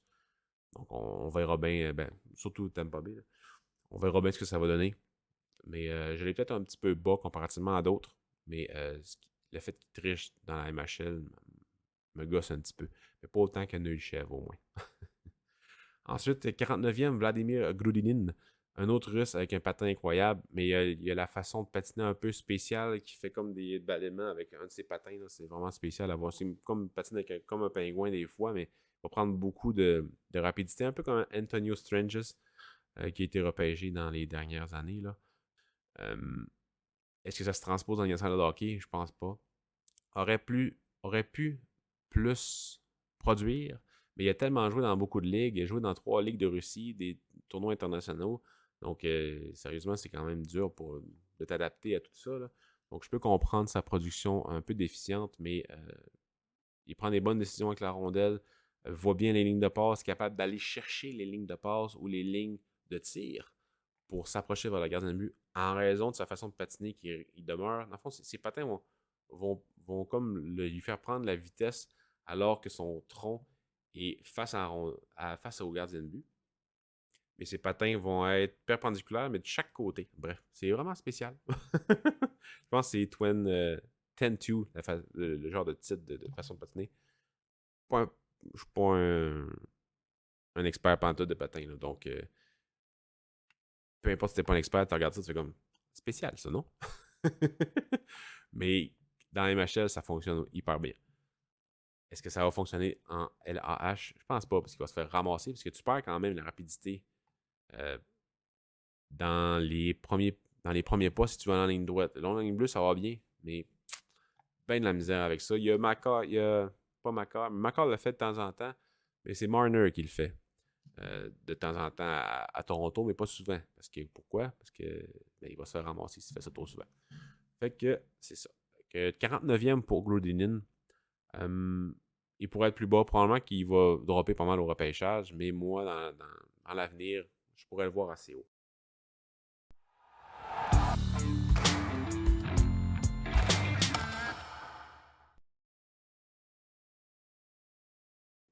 Même chose avec Mézard, Philippe Mézard, mon 48e, pourrait être pas mal plus haut. Dans d'autres listes, il est pas mal plus haut. Bons instincts offensifs, capable de jouer en défensive, en offensive. C'est un attaquant, donc il va jouer au centre, n'importe quel des ailes aussi. Mais pas un gros gabarit. Va s'impliquer, mais jamais dans le trafic. Demeure tout le temps un peu en périphérie. Puis hop, il attend les rondelles. Puis hop, il sur le bâton. Dans une Ligue d'Europe, en Slovaquie. Donc, il y a beaucoup d'affaires qu'il fait dans son jeu que. euh, Est-ce que ça va être un Sébastien Kohlberg, mettons, l'ancien joueur de Canadien qui a été échangé pour Thomas Vanek avec un choix de deuxième ronde? Est-ce que ça pourrait être ce genre de joueur-là qu'il finit jamais par être capable d'atteindre le hockey professionnel en Amérique du Nord parce qu'il n'y a pas le physique, il n'y a pas la mentalité, la façon de jouer pour. Il y a l'offensive, parce qu'il est tout le temps en mouvement, il repère bien l'espace, mais il ne va pas en ligne droite, il va tout le temps sournoisement par en arrière. Quand on a un but, il se met à côté du gardien de but en silence, il attend la passe. Tu vois qu'il a une bonne intelligence, mais est-ce qu'il l'utilise tout le temps de la bonne façon? J'ai mes doutes. Même chose avec Jagger Furcus au 47e rang. Pour être plus haut aussi, si on parle juste de talent brut, parce qu'il a des excellentes mains, un bon tir. Prend ses décisions rapidement, décoche rapidement aussi. Mais périphérie, joue de la ligne bleue souvent en offensive, c'est correct, c'est ça son rôle en avantage numérique. Mais même à égalité numérique, il ne gagne pas ses batailles le long de la rampe. Il va rarement dans l'enclave euh, s'arrêter là pour se mettre en option de passe ou bien pour déjouer puis prendre des retours, tout. C'est lui qui va créer les rondelles. Dans le fond, qui va amener les rondelles au filet ou qui va déjouer pour se rendre au net pour lancer. Mais souvent, un bon joueur de hockey avec des bonnes mains va voir au-delà de sa feinte. Ta feinte, c'est pourquoi? C'est pour passer le gars devant toi, mais qu'est-ce qu'il y a en avant de toi? Si, en avant de toi, en arrière du gars que tu vas feinter, l'option se ferme parce que tu te laisses neutraliser. C'est une affaire qu'on a parlé, moi, puis Mathieu Paradis, là, du TSLH Espoir ensemble. Il m'avait montré une séquence, puis c'est exactement le feeling que j'ai, le même que j'ai que lui. Très bon pour déjouer le joueur, mais le joueur, tout ce qu'il fait, c'est reculer, se garder ben calme, pas jouer à rondelle, juste jouer la zone. Il laisse faire ses feintes, puis tout seul, il va se mettre sur le long de la bande, puis ça fait pas de tir au filet, ça fait pas de chance de marquer, même pas de fabrique pas de jeu, fait juste perdre la rondelle parce que il est rendu qu'il est cloîtré le long de la bande avec le défenseur, puis ben ça fait une part de possession. Fait que j'ai des doutes sur. Ou c'est bien beau des feintes, là, mais ta feinte, elle va servir à quoi? Elle va servir à feinter le gars? Ou bien elle va servir à feinter le gars puis occuper un espace libre en arrière de lui pour créer de l'offensive? Parce que tant qu'à le feinter pour le feinter, ralentis le jeu, observe le troisième homme ou ton autre coéquipier pour créer d'autres occasions de jouer. Ou bien, mets-le dans le fond de la zone. Ton coéquipier, l'autre bord, a probablement de l'élan pour aller la chercher. Fait que ça, c'est des jeux de juniors. Puis il faut qu'il amène ça plus loin. Mais si tu regardes juste le potentiel qu'il pourrait atteindre, boom, un bust, ce gars-là, il pourrait être payant pour une équipe de la Ligue nationale de hockey, puis il est tellement pas développé. Vous regarderez des photos de ce gars-là, il est roux, comme ça n'a pas de bon sens, mais il est chétif, là. Il est genre 150 livres, ça n'a aucun bon sens comment il est petit. Donc, il y a beaucoup de place à s'améliorer. On va voir si ça va fonctionner. Ensuite, Cruz Lucius, le frère de Chaz, qui a été repêché l'année passée, qui joue aussi pour le programme américain. Il a été énormément blessé cette année, malheureusement, on n'a pas vu beaucoup. J'ai quand même vu 20 fois tournoi international à la fin de l'année, puis un peu au travers de la saison. Il y a beaucoup d'habiletés offensives. Gabarit correct, sans plus. Va faire beaucoup de flash offensifs, va créer des jeux, là, des fois, tu vas faire wow, c'est quel jeu de Cruz Lucius. Mais il va souvent être invisible à mes yeux. Parce que j'écoutais des matchs complets, fait que des fois, quand tu ressors pas, mais tu as fait d'autres affaires, mais j'ai juste pas remarqué, parce qu'il y a tellement des joueurs, il faudrait que tu sois comme un caméléon avec les yeux indépendants l'un de l'autre pour voir tout le monde, là. Mais il n'est pas assez ressorti souvent pour que j'aille plus haut, mais son potentiel d'être un des meilleurs joueurs de la QV dans les 32 premiers joueurs est quand même là. Mais il n'en a pas assez donné parce qu'il était blessé une partie de la saison. Mais gardez-les quand même en tête, il pourrait sortir pas mal plus haut que où je l'ai là. C'est pas une prédiction, hein, c'est juste moi comment je l'évalue. Il est quand même haut pour un gars que j'ai pas qui n'a pas joué toute la saison. Parce que je vois qu'il y a une étincelle dans son talent qui pourrait être transposable. Ensuite, 45e, Simon Forsmark. Forsmark ou peu importe, c'est un Suédois défenseur. Au début de la saison, dans la nationale, je le voyais vraiment comme un play driver, prenait les bonnes décisions dans sa zone, s'écartait bien de l'échec avant avec son patin, relançait bien l'attaque. En offensive, il y avait Tim Almgren qui jouait avec lui, qui probablement qui donnait 5$ à chaque fois qu'il faisait un but, parce que c'est Forsmark qui faisait les jeux primaires pour faire ses chances de marquer. C'est lui qui contrôlait l'attaque. Et j'appréciais beaucoup son jeu avec la rondelle en offensive, donc je l'avais mis assez haut, 24e dans ma liste préliminaire, donc en novembre. Il y avait beaucoup de joueurs que je n'avais pas encore vus, mais quand même, il était quand même assez haut. Et il a droppé cette saison en raison de son jeu en national, en SHL, que manquait d'offensive, manquait de calme avec la possession de la rondelle. Tu vois qu'il était comme un peu stressé. Fait que toute son offensive est partie. Mais il s'est quand même concentré sur sa défensive et sa relance, puis il n'était pas pantoute out of place. Il n'était pas pantoute dépassé par les événements. Et j'ai adoré ça de lui. Probablement dans le top 10 des meilleurs défenseurs défensifs euh, du repêchage. Et il a un bon gabarit, c'est pas un gars physique, vraiment pas. C'est un gars de bâton et d'intelligence, de mobilité. Ça va peut-être s'améliorer dans Yann de hockey, je l'espère pour lui, parce qu'il serait pas mal plus haut s'il était physique, mais dans le national, dans le SHL, c'est pas ça que tu apprends quand tu es jeune. Ça vient plus tard quand tu as plus de maturité physique. Fait que je l'ai mis 45e. 44e, c'est un gars qui aurait pu encore plus descendre. 12e au début de l'année, puis il a juste droppé toute la saison parce qu'il n'y a eu aucune progression, même ça a été le contraire, il a dépéri toute la saison. 12e, pour l'avoir 12e, parce que l'année passée, je l'avais adoré quand je l'avais vu jouer en croisée en faisant mes shift by shift avec d'autres joueurs. J'avais vraiment apprécié son jeu. Bon gabarit, bonne mobilité, bon jeu avec la POC, bonne transition, prenait les bonnes décisions en offensive, longeait la bleue, allait jusqu'en arrière du net, prenait une chance en avant du net en faisant une belle passe à un coéquipier, faisait des passes transversales, ça allait super bien cette année. Non, on voyait pas ça cette année. Dans sa zone, ça allait encore bien, mais pas de physique. Des fois, il faisait vraiment les mauvaises décisions. Il manquait d'entrain. Est-ce qu'il y a eu une blessure? Peut-être, mais je crois personnellement que c'était de la frustration parce que dès le début de la saison, ça a été ça. Je pense qu'il se voyait en SHL et ça l'a affecté beaucoup. Probablement que ça l'a comme grugé un peu toute la saison. Je pense que c'est à cause de ça que son jeu n'a pas super évolué. On va voir si c'est ça.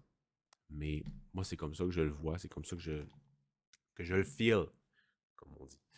Donc, j'espère qu'il va bien se développer. C'est un joueur que je pourrais comprendre qu'une équipe le prenne en première ronde, mais il a tellement pas eu de progression que je pense qu'il va dropper quand même pas mal.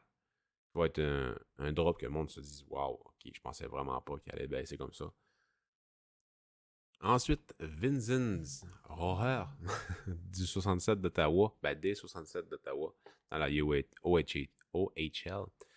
Un petit centre, un petit attaquant, un tannant, utile partout, qui amène de l'énergie, qui fait sauter les gonds de tout le monde dans l'autre équipe. Un petit tannant.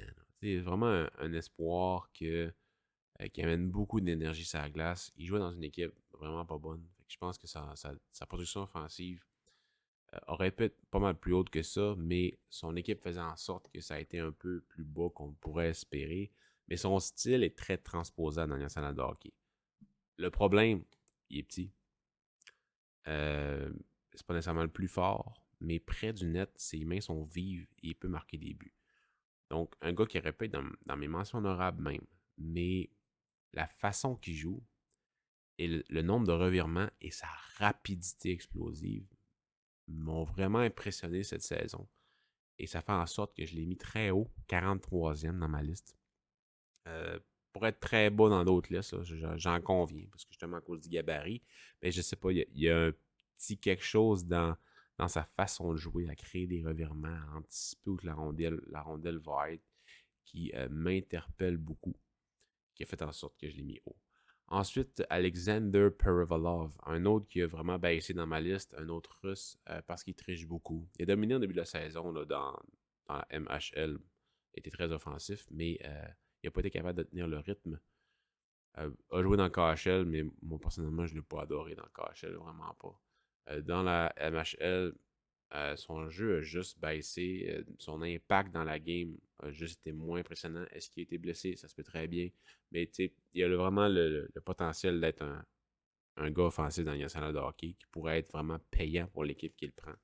Mais il faut avoir les reins solides. Il faut être capable de le développer, de prendre son temps et d'espérer qu'il vienne en Amérique du Nord. Veut pas.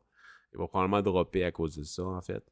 Le facteur russe, selon moi, va jouer pour lui, mais pas dans mon évaluation, mais dans l'évaluation que les équipes le font. Donc, il faut tailler quand même une bonne. C'est un bon tolérance, un bon taux de tolérance au risque. 41e, Maverick Lamoureux, le gars qui va jouer dans la LHJMQ, un mastodonte avec une mobilité qu'on ne voit pas à tous les jours pour un gars comme ça, avec une méchanceté palpable sur la glace. Mais au début de la saison, je ne l'aimais pas beaucoup parce que je trouvais qu'il n'y avait pas d'impact sauf plaquer des gars. Mais il a fini par avoir un déclic. Là. Il s'est vraiment bien développé cette saison en possession de la rondelle. Manque de vision, ça c'est sûr et certain. Il n'y a pas une grosse offensive chez lui, mais il y a plus d'offensive chez lui que chez Warren, selon moi. C'est pour ça que je l'ai mis aussi haut. En plus, ce package-là, comme Warren, est vraiment intéressant pour la nationale de hockey. Ça, j'en conviens. Là, c'est vraiment quelque chose qu'on apprécie dans la nationale de hockey.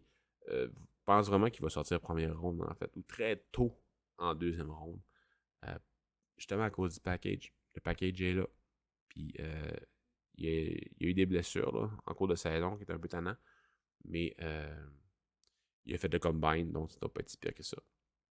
Alors, ouais, j'ai mis 41e. Il aurait pu être plus bas, mais j'ai confiance en lui. C'est vraiment ça. J'ai confiance en son talent et en sa mobilité. Puis tu vas l'avoir sur une troisième paire, capable de bouger bien, capable de plaquer des gars. Tu es capable de transposer dans les nationale de hockey.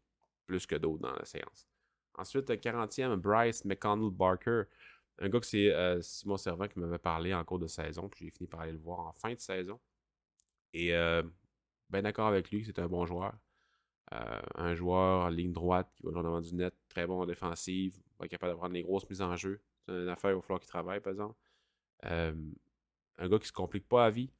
J'y vois pas beaucoup de potentiel offensif, mais en fin de saison, c'était vraiment moins pire. Fait que j'ai comme l'impression qu'il y a peut-être de quoi qu'on va voir l'année prochaine qu'on n'a pas vu cette année. C'est pas nécessairement le sous Greyhounds, là, c'était pas nécessairement la meilleure équipe non plus, là. Mais en tout cas, son rôle dans l'équipe, là, il y avait des bons joueurs dedans, mais son rôle dans l'équipe n'était pas nécessairement de produire des points. C'était plus défensif, physique et amener de l'énergie, jouer devant du net. Puis ça, il jouait à merveille. Puis les équipes de nationale de hockey adorent ça, et moi aussi. Donc, tu sais, encore une fois, projection, plafond moins élevé, mais va probablement jouer dans la nationale de hockey dans un rôle de profondeur si jamais il se développe pas offensivement. Fait que le taux de risque à la sélection, le taux de risque à la sélection est bas parce que je pense qu'il va bien se transposer dans la nationale de hockey. Mais si tu vises le coup de circuit à chaque fois, c'est sûr que tu ne le prends pas lui. Tu peux prendre le gars juste avant, c'est-à-dire Ludwig Persson, un Suédois, 39e dans ma liste. A joué dans la nationale. Au début de la saison, il était plus un joueur complémentaire, produisait quand même pas mal de buts, là, de points. Mais c'est pas lui qui contrôlait la POC, l'offensive, et il a fini par le faire quand ses coéquipiers décidaient de passer à la POC un peu plus. Non, je niaise, là, c'est vraiment lui qui s'est comme dégêné, a pris contrôle de l'attaque en national. Ça a été un des gars les plus productifs en national, un des gars les plus rapides du repêchage, une agilité vraiment bonne sur la patinoire, capable de couvrir un large territoire, de ramener la rondelle en offensive d'une main de maître en possession, des bonnes mains, un bon tir aussi, mais surtout un fabricant de jeu. Donc, on ne parle pas beaucoup de lui, mais Ludwig Persson a beaucoup de talent. Et je pense bien qu'il va jouer dans le national de hockey. Gabarit correct, sans plus, mais des bonnes jambes. Donc, bien hâte de voir l'année prochaine s'il va jouer en SHL puis à quel point il va être capable de se démarquer pour Frölunda. Ensuite, Danny Zilkin, un gars qui pourrait être pas mal plus haut, 38e. Mais il y a le patin, il y a gabarit correct, il y a un très bon tir, des bonnes mains, une bonne vision, il est responsable, mais zéro constant. Puis ça, ben, ça pardonne pas. Mais le potentiel est tellement élevé que je ne peux pas le descendre plus que ça. Parce que s'il se décide à être plus constant, à se donner chaque soir, chaque présence, c'est un coup de circuit. Fait que pourquoi pas le mettre haut. Ensuite, Tristan Luneau, un gars qui a baissé toute la saison. J'avais 23e. Il a fini 39e à mi-saison, puis là, 37e. Il connaît quand même une bonne fin de saison après les fêtes. Là. Encore un gars qui a un patin correct. Quand même des bonnes décisions avec la rondelle, un bon tir. Je l'ai mieux l'année passée que cette année, en fait. Mais je pense que cette année, il s'est mis beaucoup de pression. Il a travaillé beaucoup sur son jeu. Surtout son jeu défensif, qui est correct, mais surtout en périphérie, puis ça m'énerve, il n'y a pas de physique. Malgré un gabarit correct, là, donc ça pourrait être mieux à ce niveau-là, puis c'est pour ça qu'il est bas, il n'est pas dans la première ronde. Il va probablement sortir en première ronde, parce que c'est un défenseur droitier qui est dans une bonne équipe pour développer. Mais il manque de quoi? Parce que si ce gars-là n'est pas capable de... C'est Mathieu Paradis qui en a bien parlé dans l'épisode de Top 10 et la GMQ. J'ai pas de difficulté à dire que l'amoureux Warren va avoir une chaise en national de hockey, mais Luno, s'il n'est pas un défenseur offensif, ben, il n'est pas physique non plus. Il est juste défensif, mais il n'est pas un gabarit incroyable, il n'est pas physique. Ça va être quoi sa chaise? Ça va-tu être un Victor Mété? J'avais trouvé ça drôle quand il avait dit ça. Mais c'est vrai. C'est quoi sa chaise s'il n'est pas capable de créer l'offensive en fin de compte? Une idée. C'est pour ça qu'il n'est pas en première ronde, mais il est quand même plus haut que l'amoureux, puis je pense que son intelligence va l'amener à avoir quand même un bon impact dans l'international de hockey. Ensuite, Artem Duda, ou Artyom Duda, un russe. Au Winlinka, au début de la saison, je voyais beaucoup de risques, des bonnes mains, une mobilité correcte, un gabarit correct aussi. Il prenait quand même des bonnes décisions dans sa zone, mais pinchait un peu trop. Fait que j'étais comme, bon, je vais aller le voir, mais on verra bien. Puis en MHL, il est complètement un autre défenseur, un gars qui prend les bonnes décisions, qui se complique pas la vie en offensive, mais quand même des petits flashs de temps en temps pour s'avancer vers le gardien de but puis s'élancer au but. Prend pas des tirs incroyables au net, mais amène des rondelles au filet. Donc, c'est un gars sécuritaire, un gars de transition, de possession. J'ai été impressionné par son jeu dans sa zone et en zone neutre, assez que je l'ai mis assez haut. Et dans MHL, pour ce genre de joueur-là, qui est assez professionnel, bravo. J'ai pas eu le choix de le mettre haut. Jack Devine au 35e rang, un gars qui a droppé du 14 au 35 dans la mi-saison. C'est vraiment parce que j'ai augmenté mon nombre de visionnements le concernant. Au début de la saison, j'avais regardé 4 matchs qui étaient corrects. Mi-saison, j'avais regardé d'autres matchs qui avaient vraiment été bons, qui avaient produit beaucoup de points dans ces 4 matchs-là. Donc, je l'ai mis haut. C'est un recency bias. J'avais pas assez d'échantillonnage pour le mettre aussi haut, mais son, son jeu sans la rondelle, l'échec avant, le patin, c'est bon. C'est professionnel. Il y a une bonne façon de jouer au hockey, dans sa défensive aussi. Ligne droite, très professionnelle, mais pas de shot. Vision des fois des bons flashs offensifs, mais pas assez récurrents. Ça avait été bon dans les 4 matchs de mi-saison que j'avais vus. Mais dans les séries, dans la fin de la saison, ça n'a pas été top. Donc, je me suis trop emporté le concernant. Mais je ne désespère pas dans son cas parce qu'il joue dans une excellente équipe dans la NCAA. Il n'y avait pas de place dans le top 6. Donc, l'année prochaine, j'espère qu'il va en avoir plus. J'ai hâte de voir son développement. Luca Del Belbelouz au 34e. Pour être plus haut, encore une fois, son plafond est vraiment haut. Un des meilleurs shots du repêchage. Un excellent tir sur réception, un excellent tir des poignets. Mais manque de drive. Joue en périphérie. Gabarit correct, mais c'est le genre de joueur que tu aimerais ça, te donner une tape dans le dos. Dire, ah ouais! Ben, un coup de pied dans les fesses là, pour qu'il se grouille, qu'il se donne plus parce qu'il a un talent incroyable. Mais je ne le vois pas comme un driver de jeu, vraiment pas. Pour un gars qui dirige l'action sur la rondelle, je le vois plus comme un gars complémentaire qui peut amener l'offensive. Il a droppé de 26 à 34. Puis il pourrait être plus bas que ça, en fait. Je pense pas que je pourrais le mettre plus haut que ça. Mais il y a une habilité élite qui est l'offensive. Donc, tu peux pas cracher là-dessus. Puis une équipe qui prend fin première ronde, je comprendrais absolument. Top 15, j'aurais de la misère. Mais je peux comprendre. S'ils ont confiance en lui, tu sais, moi je l'ai vu 13 fois. Si tu l'as vu 33 fois, tu es capable peut-être mieux évaluer sa projection. Donc, je pourrais comprendre que quelqu'un l'ait plus haut que ça. 33e, Lian Buxel, le défenseur défensif avec une bonne mobilité qui mesure 6 pieds 5, je m'en souviens bien, il est tellement méchant. Ça glace, mais il est en SHL, il est en national. Watch out. Faut qu'il travaille sur sa prise de décision avec la rondelle. C'est vraiment ça qu'il faut qu'il fasse. Mais sinon, tout le reste, le physique est là, l'attitude est là, la défensive est là. Donc, on prend son temps, on le développe. 2 ans SHL, aucune misère avec ça. Il est avec Linkoping, si je me souviens bien, ouais. Qui n'est pas pas un mauvais programme, mais il pourrait jouer dans la Ligue américaine aussi. Il pourrait très bien jouer dans la Ligue américaine, en fait, puis se développer longuement dans le système d'une équipe. «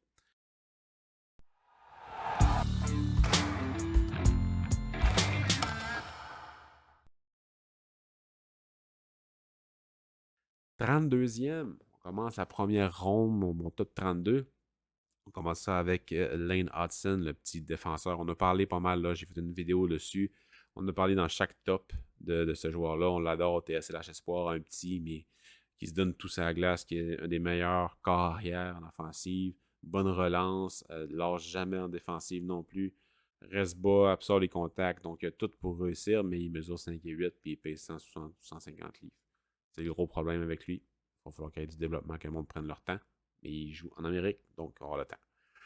Ensuite, Carly Odelius, un gars qui est resté en fin de première ronde toute la saison, comme servant, pas servant, mais Saint-Laurent le dit, un facilitateur, puis je suis parfaitement d'accord avec lui. C'est un gars qui fait tout bien sur la glace, rien d'élite, mais quand il distribue bien la rondelle, la relance bien vers l'attaque, prend des bonnes décisions dans sa zone, va être capable de contrer l'adversaire. Donc, non, je déteste pas ce joueur-là, vraiment pas. Puis j'ai fait aussi une vidéo sur lui que vous allez pouvoir voir sur la chaîne YouTube. Ensuite, Noah Oslund, le petit centre suédois, qui est le coéquipier de Carly Odelius, très dynamique. J'ai fait une vidéo aussi sur lui, très dynamique, amène beaucoup d'offensives. Il est bon dans sa zone également. Il est très petit, je le vois plus comme un ailier dans la Ligue nationale de hockey. Plafond très, très, très élevé de ce joueur-là. Ben, très élevé. Milieu de formation, peut-être, qui peut amener un peu de toute sa glace, beaucoup de flash offensif, des bonnes mains. Mais il faut qu'il travaille sur son explosion. Son agilité est là. C'est juste l'explosion. Une fois que l'explosion va être là, il va être encore plus intéressant pour la Ligue nationale de hockey. Mais il va falloir qu'il travaille. Ça ne sera pas nécessairement le tout repos pour lui de se rendre à la Ligue nationale de hockey. Mais je crois en ses chances. Il y en a plusieurs qui croient en ses chances. Il y en a qui l'ont vraiment haut. Ensuite, 29e, David Goyette, le Québécois qui joue dans la OHL pour les Wolves de Sudbury. Sa vitesse. Sa vitesse est vraiment intéressante. Capable de jouer dans sa zone. Il veut tout le temps être le meilleur sur la glace. C'est ça qui est intéressant pour lui. Mais trop. Il faut qu'il apprenne à déléguer. Il faut qu'il apprenne à jouer en équipe. c'est pas grave si t'es pas la vedette offensive à tous les soirs. Faut que tu gagnes des matchs de hockey. Puis des matchs de hockey, ça se gagne en équipe, pas tout seul. Mais à 14 ans, il était aux États-Unis. Il a fini par aller dans la OHL l'année passée, mais il n'a pas eu de saison. Donc, c'était sa première saison en OHL, puis il a très bien fait. Je crois en son talent, en son caractère, puis en son désir de vouloir être le meilleur. Donc, c'est pour ça que je l'ai en première ronde dans mon top 32. Aucune misère qu'une équipe le prenne dans le top 20, sérieusement. Son talent offensif est vraiment élevé, mais son plancher aussi est bas. On verra ce que ça va donner. Même chose pour Denton Matechuk. Je l'ai descendu. Au début, il était 31, après ça 22, là 28. Potentiel offensif vraiment incroyable pour ce défenseur-là. Bon tir, bonne vision du jeu, bonne mobilité, mais sous pression dans sa zone, il y a de la misère. C'est une poule pas de tête dans sa défensive. J'ai de la misère à le transposer dans la Ligue nationale de hockey des fois. Il va falloir beaucoup de développement avec lui, beaucoup de vidéos. C'est sûr que je n'allais pas le mettre dans mon top 15, dans mon top 20 pour mon classement final avec tous les visionnements que j'ai faits. Il faut qu'il amène d'autres choses pour ne pas juste être un défenseur top 7 spécialiste d'avantage numérique. C'est vraiment juste ça, pour ça que je l'ai bas, mais je vois le potentiel. Je vois l'intelligence en possession de la rondelle. Il faut juste qu'il m'en montre plus. Seamus Casey, plus petit que Matechuk, mais bon dans tout. Il est capable de. Il est bon dans tout, en fait. Mais zéro dans le corps à corps. C'est plus un gars de mobilité, d'intelligence, de bâton. Mais il va falloir qu'il y ait plus de ça. Il va falloir qu'il y en ait plus. Vraiment plus. Mais la rondelle est tout le temps en sécurité avec lui. Donc, il y a ça qui est fait. Il faut juste qu'il règle la rapidité de la pression qui vient à lui, qui gère le contact, ce qui ne gère pas très bien, mais qui lui aussi fasse du contact envers les adversaires. Parce que s'il ne le fait pas, il ne sera jamais un joueur de la Ligue nationale de hockey. Fait il pourrait très bien dropper en deuxième ronde, selon moi, ce gars-là, même si en début de la saison, j'avais 14e. Je l'ai droppé à cause de son physique et son absence de jeu physique. Ça arrive. Isaac Howard, 17, 28, 26. Dans le fond, 17 au début de la saison, 28 au mi-saison, 26 là. Il a connu un bon mondial des moins de 18 ans. Un gars de nord-sud. Reconnaît bien les lignes de passe, mais un excellent tir. Se place bien quand même. Mais 5 et 10, pas un gars de trafic nécessairement. Il déjoue trop les joueurs. Et j'ai de la misère à le transposer à 100% dans le national de hockey. Son jeu est très junior. Il faut vraiment qu'il change plusieurs façons de jouer pour que je le voie à 100% dans le national de hockey. J'ai aussi fait l'objet d'une vidéo sur la chaîne, si jamais ça vous tente, plusieurs séquences de jeu. Owen Pickering, le gros défenseur de l'Ouest dans la WHL avec Swift Current. Pas d'offensive, pas beaucoup d'offensive, mais une mobilité, une façon de jouer très professionnelle dans sa zone, capable de gagner ses batailles. Pas des grosses mises en échec, mais quand même capable de jouer rude dans le trafic. Mais en offensive, pas le plus imaginatif, mais capable d'amener des tirs au filet. Faut qu'il améliore sa force de son tir, sa technique de tir. Mais est vraiment capable d'avancer pour attaquer le filet. Ça, j'ai bien aimé ça chez lui, mais il faut faire attention dans le hockey professionnel. Parce que oui, t'es mobile, t'es gros, mais eux autres aussi. Dans le national de hockey, tes adversaires sont gros et sont mobiles. Ensuite, 24e, Owen Beck, le centre de Mississauga, les Steelheads de Mississauga. Un des meilleurs centres de la OHL, de la CHL même. Bon dans ça de mise en jeu. Il m'a été vanté par Simon Servant et j'ai fini par aller le voir en fin de saison. Et effectivement, très bon joueur de hockey. Des bonnes lignes d'attaque en échec avant. En défensive, il est super bon. Donc, c'est mises en jeu. Donc, les grosses mises en jeu. L'offensive, pas super créatif, pas le meilleur des tirs, mais il joue bien intelligemment. Donc, en junior, ça marche. Dans la Ligue nationale de hockey, peut-être qu'il va avoir un bon développement. Aucune idée. Mais tout le reste fait en sorte que ça l'augmente dans mon estime. Puis que je vois un potentiel d'être un gars de troisième trio dans la Ligue nationale de hockey. Classer un gars 24e, ça veut pas dire. Première ronde, là, les joueurs de top 6 dans la première ronde, c'est quand même rare. Donc, s'il est 24e, puis je le vois comme joueur de troisième trio, c'est pas mauvais. C'est vraiment pas mauvais. Ça peut paraître réducteur, là, mais un joueur de troisième trio, il t'en prend Ça t'en prend des joueurs de même pour gagner dans la Ligue nationale de hockey. Pour être un peu plus physique, c'est sûr, certain. Ça viendra peut-être avec le développement, on verra.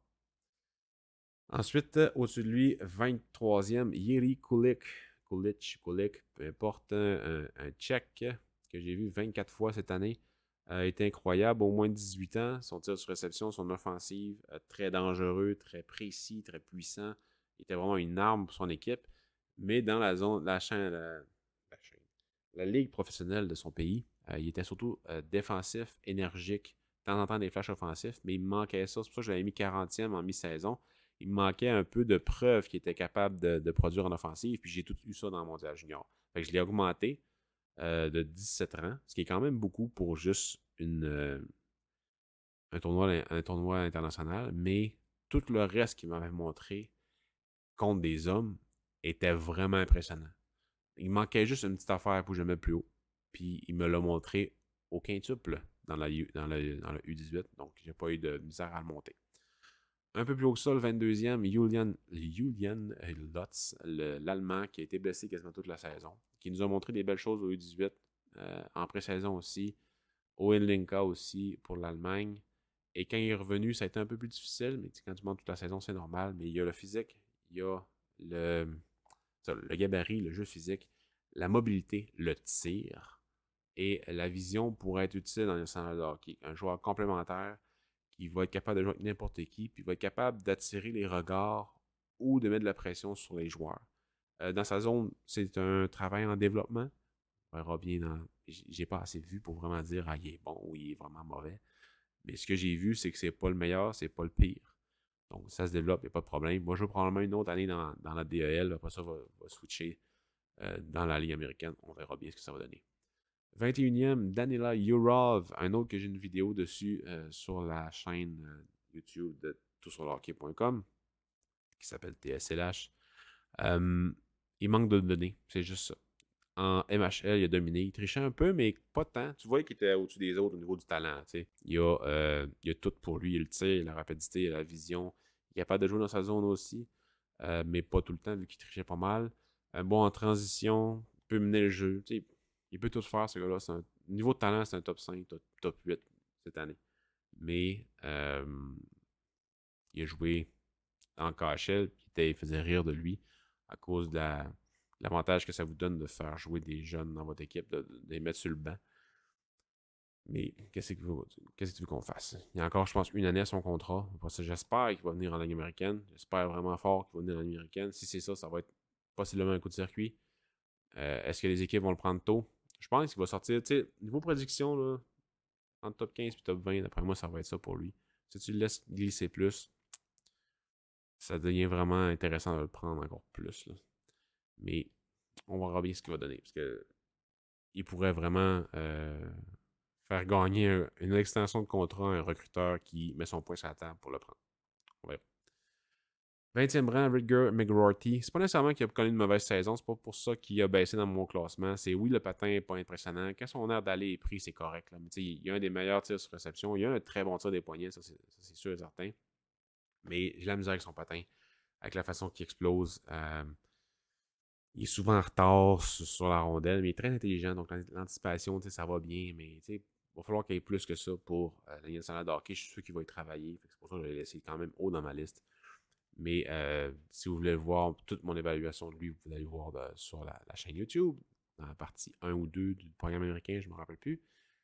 Même affaire avec Cutter Gauthier, mon rang numéro 19, qui est aussi pas mal plus haut dans les listes sur les experts Sportsnet et tout. Je comprends, il y a le profil national de hockey. Bon tir, quand même une bonne vision. C'est pas un gars super créatif, le moins que le monde peut dire des fois. Mais c'est pas un dirige. Il dirige pas le jeu, ce gars-là, selon moi. Là. Il a des bonnes mains, une bonne drive. Là, pour être plus, là, c'est pas un Armia, mettons, mais il y en a plusieurs qui ont comparé Slavkovski à Armia s'il bustait. Et Gauthier est pas mal plus comme Armia. Je vous dirais, il manque le petit que Slavkovski a. Donc, Cutter Gauthier, il y a beaucoup de risques dans son jeu. Il fait en sorte que je ne le prendrais pas, moi, personnellement, dans le top 10. Top 15, pas de misère. Top 20, encore moins. C'est pour ça que j'ai les 19e quasiment toute la saison. J'ai 29e au début de la saison. Excusez, 19e au début de la saison. Il a baissé de 23, il a remonté 19. Parce qu'il y a eu quand même une constance dans son jeu. Mais il manque un petit quelque chose pour aller plus haut que ça. Top 10, ben la misère. Top 15, pas de misère. Top 19, encore moins. Ensuite, Nathan Gaucher. Pourquoi il est plus haut? Il a un potentiel offensif moins haut que Gauthier, vraiment moins haut. Mais c'est un centre, il est méchant. Très méchant sur la glace, il est très imposant. Les joueurs le savent tous qu'il est sur la glace. Il parle beaucoup aux arbitres, il parle beaucoup de l'adversaire, il les intimide par son physique, mais il s'en fout. C'est juste ça. Il s'en fout dans le junior. Il vous intimide, puis il sait que vous ne pouvez pas répondre. Il n'y a personne qui peut répondre contre lui, peut-être l'amoureux puis Warren, là, c'est sûr et certain. Mais physiquement, il est très mature, puis ça transparaît sur la glace. Euh, quand il est pas utile offensivement, il va être utile défensivement ou dans le cercle des mises en jeu, qui est très bon. Sa force physique est là, tu sais. Fait que, tu sais, il peut toujours avoir un impact, puis ça se transpose très bien dans le national de hockey. C'est pour ça qu'il est haut. Si ce gars-là, il joue au centre, sur un troisième trio, je l'ai repêché 19e ou 18e, je serais très content. Parce qu'il va être utile pour gagner une Coupe Stanley. C'est Owen Beck, il est 24e, peut-être meilleur, plus intelligent, mais il amène beaucoup moins d'impondérables que Gaucher qui pourrait avoir un C sur son chandail dans le national de hockey s'il se développe bien. On verra, là. Si c'est un leader dans le national de hockey. Parce que j'ai vraiment l'impression qu'il va être un leader dans le national de hockey. On verra, là. Ensuite, 17e, David Jiricek, un autre qui est plus haut dans les listes. Gros gabarit, méchant, bon tir, vraiment un des meilleurs tirs frappés du repêchage, si c'est pas le meilleur au niveau de la défensive. Bon patin en ligne droite, mais manque de vision, manque de savoir se positionner dans les trois zones souvent. Il baisse. Euh, il baisse vraiment sa façon d'être utile sur la glace, parfois, à cause de ça, puis ça gosse un petit peu. Mais je vois le potentiel aussi. Il pourrait être plus haut dans ma liste, mais je préfère le garder bas parce qu'il a manqué beaucoup de temps. Quand il est revenu, il n'était pas nécessairement meilleur. Oui, un peu meilleur dans sa zone, mais son positionnement puis sa façon de voir le jeu n'était pas top-notch comme plusieurs semblent dire. Je ne vois pas la même chose qu'eux. C'est vraiment juste ça. Il est 17e, c'est pas mauvais, sérieusement. Une équipe de prendre top 10, j'ai aucune misère à prendre ça. Je pourrais défendre ça pour cette équipe-là, mais ça dépend quelle équipe. Pour le Canadien, je ne serais pas d'accord. Euh, Même si c'est un besoin. Nemeth serait bien mieux pour eux autres. Bref, voilà.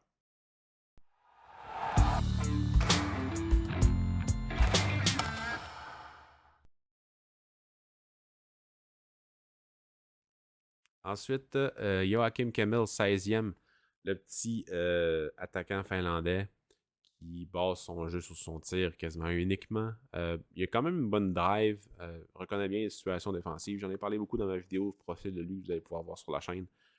Mais a, a pas dépéri, là, mais il y a eu une bonne début de saison. Après ça, il y a eu une blessure, ça l'a vraiment arrêté. Il n'a pas connu un bon championnat junior à Noël. Fin de saison correct. Mondial des moins de 18 ans, vraiment bon aussi. Mais il faut juste qu'il diversifie son jeu. C'est vraiment juste ça. C'est un gars très physique, mais il mesure 5,9,5. Qu'est-ce que tu veux qu'il fasse ce physique-là? Il est vraiment plus opportuniste que physique. Là. Mais c'est un beau morboss de luxe si on peut dire. Il y a beaucoup de risques, il y a beaucoup de drapeaux rouges. Mais son potentiel offensif est super haut, donc je pourrais comprendre qu'une équipe le prenne haut sans problème. C'est pour ça que je l'ai 16e. C'est pas mauvais, le 16e. Mais j'ai un gars comme Jimmy Snuggerud, 15e rang, un rang plus haut que lui, parce qu'il a un meilleur gabarit, patin plus professionnel, dans le fond, plus de ligne droite qui attaque les zones libres, qui attaque les zones dangereuses, pas mal plus que Kemmel. Puis sens de l'anticipation meilleur aussi, capable de voir que la rondelle va aller, créer des revirements à tonnes. Pas le gars qui va plaquer nécessairement partout, mais il va gagner ses batailles, ou bien il va les gagner avant que la bataille ait lieu, parce qu'il va anticiper où la rondelle va aller, puis il va la rondelle, puis il va l'envoyer rapidement dans une zone dangereuse pour l'ennemi.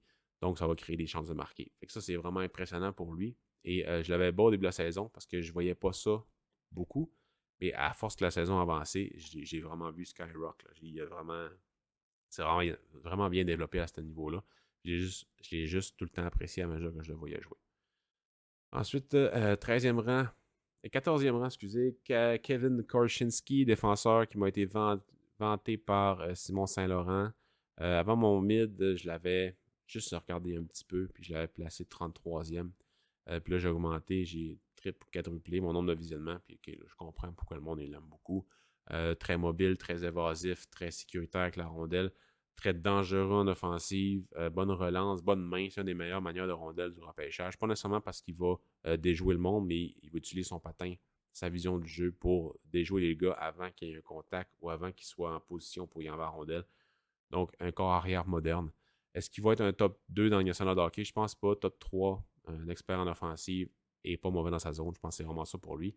J'ai Pavel Mintyukov, 13e en avant de lui, parce qu'il y a l'aspect physique qui m'intéresse un peu plus. Il y a un meilleur tir, mais plus risqué. Mais c'est un taux de risque que je peux accepter. C'est un niveau de risque que j'accepte un peu plus parce qu'il y a l'aspect physique qui est un peu éparpillé. Tu sais, il faut qu'il y ait du travail, là, mais un peu comme Sergachev, il peut t'en sortir une fois de temps en temps, juste avec son épaule, mais ça hanche, c'est assez intéressant.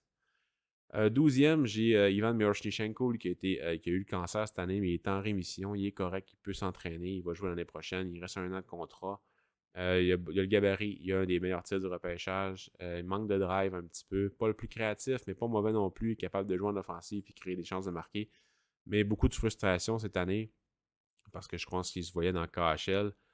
Fait que je crois qu'il va le plus rapidement possible s'en venir en Amérique du Nord, puis c'est parfait comme ça. S'il joue dans VHL l'année prochaine, c'est pas grave. Oui, KHL serait intéressant, mais ça ne tente pas d'avoir 2 minutes par match. Je veux le voir 15 minutes par match, puis VHL est la place pour lui.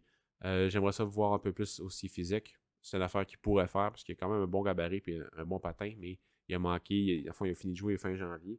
J'espère que ça n'aura pas trop joué sur sa condition. On verra, il va avoir tout l'été pour se préparer. Puis les équipes vont pouvoir y avoir parlé. J'espère qu'il va dropper jusqu'au 26e rang en première ronde ou au 33e. On verra bien.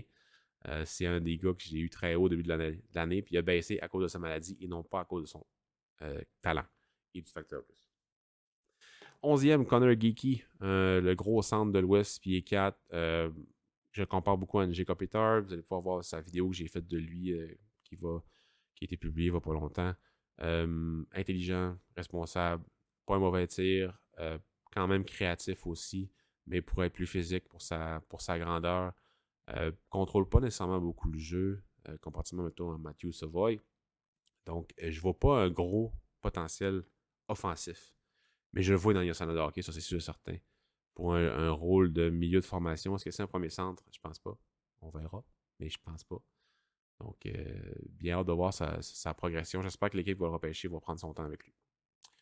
On attaque le top 10, finalement. Brad Lambert. C'est Mathias Brunet qui sera pas content, hein, parce que lui, il vaut pas mal plus bas. Hein, parce qu'il y a Noah Sloan 30e et Lambert 10e. Lambert a le gabarit, il y a la rapidité élite, il y a l'agilité, il y a l'intelligence, le jeu défensif, le jeu offensif pour jouer dans la nationale de hockey. Mais il n'a pas produit cette année, pas capable de s'adapter à ses coéquipiers. Un peu alarmant, c'est pour ça qu'il a baissé dans ma liste. Très alarmant même. J'espère. L'année prochaine, il n'y a pas de contrat en Liga. Fait que je miserais tout sur viens-t'en en Amérique du Nord, on va te développer dans le système, puis ça va finir là. J'espère qu'il va dropper au 26e rang aussi, ça serait vraiment le fun. Je pense pas que ça va arriver. Je pense qu'une équipe comme Dallas, Winnipeg, même Buffalo pourrait le repêcher là, parce qu'il adore les Finlandais. La Caroline n'est pas là, heureusement. C'est ceux qui iraient le pogner. Là. Pourrait très bien échanger pour aller le chercher. C'est très possible. Mais je crois en ce gars-là, dans les 2 matchs, le match au championnat du monde junior en décembre, il était excellent.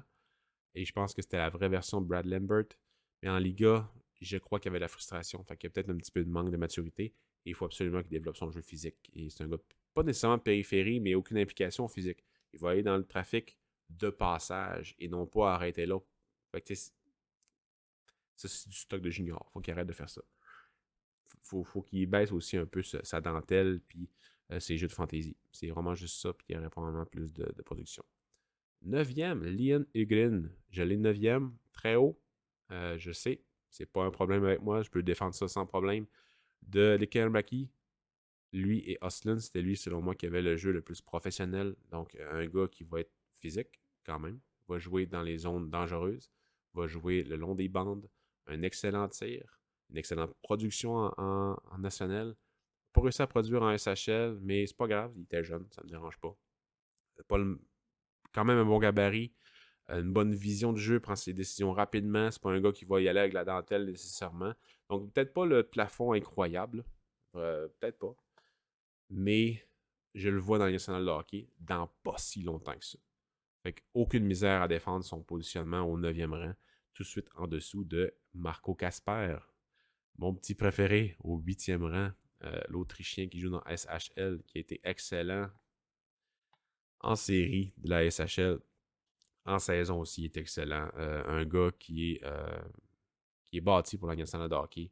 Un excellent tir, une bonne mobilité, capable de jouer en échec avant, de s'imposer physiquement, de déranger l'adversaire, va toujours jouer de la même façon, peu importe contre qui, dans quelle ligue, quelle période, quel temps sur le cadran. L'adversaire devant lui, c'est quoi le score, il s'en fout, il va jouer tout le temps de la même façon. Puis c'est pour ça que c'est un des gars, selon moi, qui est le plus près de la nationale de hockey. Il va falloir qu'il y ait de la maturité qui soit prise, mais il est déjà très professionnel. L'équipe qui va le prendre va pouvoir le faire jouer d'ici 2 ans, selon moi, d'ici 3 ans dans national de hockey, dans son top 9. Puis il va pouvoir prendre tous les rôles, selon moi. C'est un gars intelligent qui a tout pour réussir. Est-ce qu'il va jouer au centre aux ailes? Il a joué aux ailes dans la SHL, peut-être au centre l'année prochaine, on verra. Mais j'adore ce joueur-là. Ensuite, Frank Nazar, 7e. Je pourrais l'avoir mis en dessous de Casper, mais le potentiel offensif de Nazar est vraiment impressionnant. Bonne mobilité, très dangereux en offensive. Bonne main, bonne vision du jeu, oui. Bon tir. Près du net, il est vraiment dangereux. Des fois, pour s'y rendre, peut-être un peu trop de dentelle, mais il y avait tellement de la chimie avec ses coéquipiers que c'était pas un problème pour lui de le faire pour se rendre. Donc, il faut juste un peu professionnaliser son jeu, mûrir son jeu pour qu'il s'y rende. Le simplifier aussi, ça devrait bien aller sérieusement. Ce gars-là a trop de potentiel pour que ça n'arrive pas. J'espère qu'il va aller à Columbus, en fait. Mais on verra bien, là. Mais ce gars-là va probablement sortir en 11-17, mettons 11-18. Je serais pas étonné. Puis c'est un maudit bon pick dans ce range-là parce que son potentiel est au top. Et en plus, dans sa zone, il est pas mauvais. Puis il est déjà quand même assez mûr physiquement.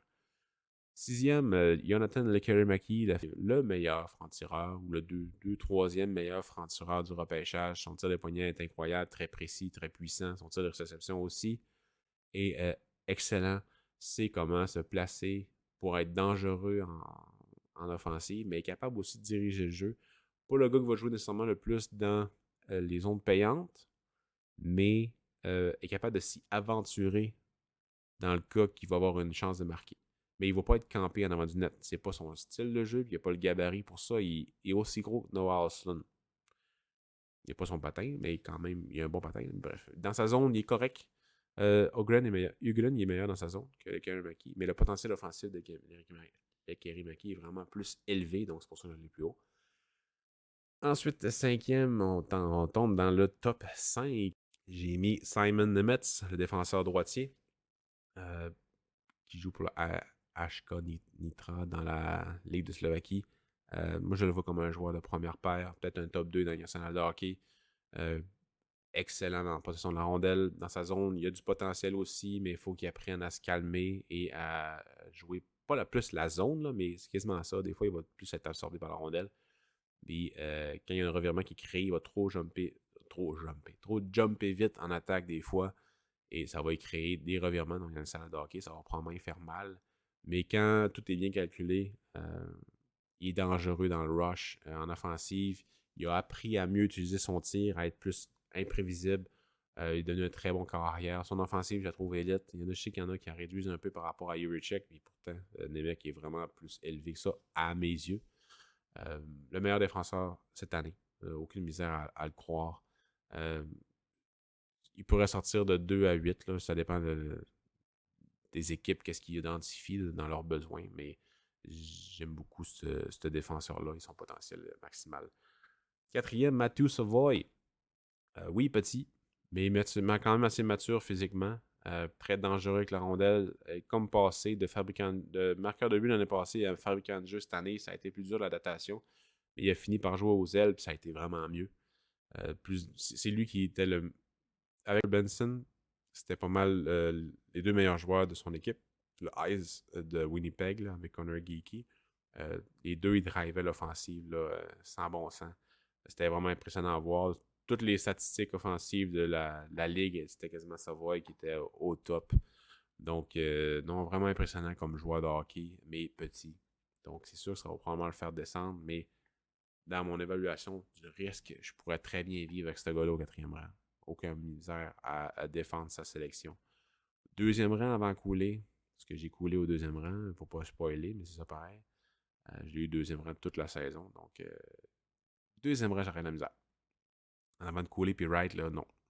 En avant de Slavkovski, je pourrais comprendre, mais pour moi, je le mets 4e parce qu'il est petit, puis Slavkovski qui est 3e. Ben, potentiel offensif moins élevé, mais il y a tout le reste. Donc, il y a le physique, il y a l'attitude. Il joue. Enfin, il n'y a pas nécessairement un mauvais tir, mais il n'y a pas un bon tir non plus, mais il est quand même assez précis. Donc, je pense pas qu'il va scorer 35 buts. Peut-être plus un 25-28 au maximum. Mais à prendre des retours et à jouer où ce qu'on score des buts, s'imposer physiquement pour être capable de prendre des retours, dévier les rondelles et tout. Il y a la mobilité, il y a quand même la vision défensive, capable de reconnaître les situations.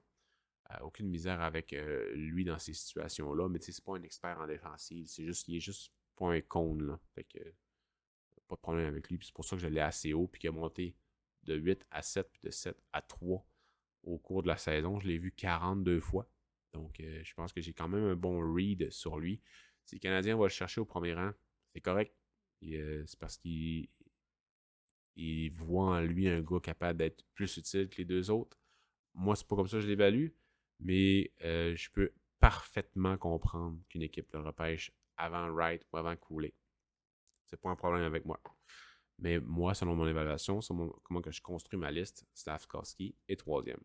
2e, Logan Cooley. Ça a été ça toute la saison. Au début de la saison, c'est le premier espoir que j'ai scouté cette année, en fait. J'ai dit comme crime, OK, il est bon. Peut-être qu'il va sortir en première ronde, je pense. Même top 15 peut-être. Là, toute la saison, il m'a vraiment impressionné. Jusqu'en novembre. Puis là, l'ai classé 2e, puis il restait là toute la saison. C'est le seul que je voyais pouvoir déclasser Wright. Mais il y a juste un peu plus de stock de junior, de finesse dans son jeu. Parce qu'il est quand même bon dans sa zone. C'est un gars qui va baser son jeu, sa vitesse, son dynamisme et son intelligence avec la rondelle. Il est tellement imprévisible, puis il est évasif avec la rondelle que c'est assez rare qu'il va se faire contrer 100%.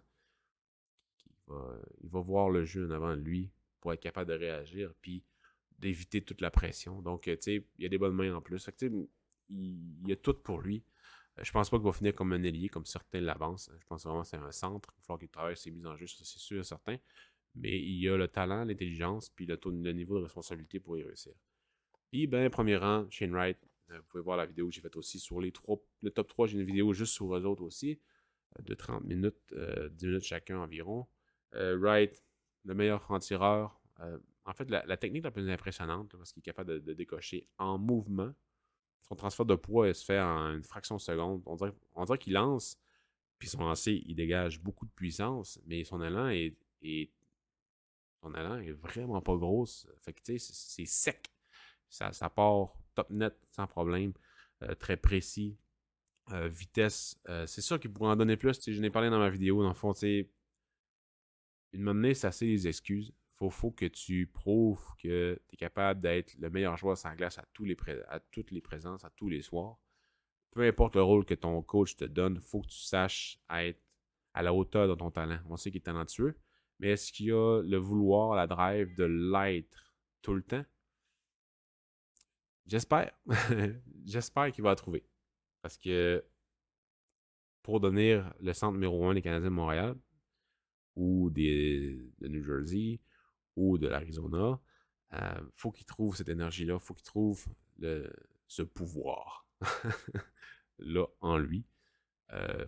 Ses défenseurs ont trouvé beaucoup de défaites à ça, dont moi. J'avais des explications pour chaque, mais tout le monde, on reconnaît qu'il manque de drive, il manque des fois d'entrain. Il faut juste qu'il trouve ça. Est-ce qu'il va le trouver? Je l'espère, parce que sinon, ça va être un gros flop.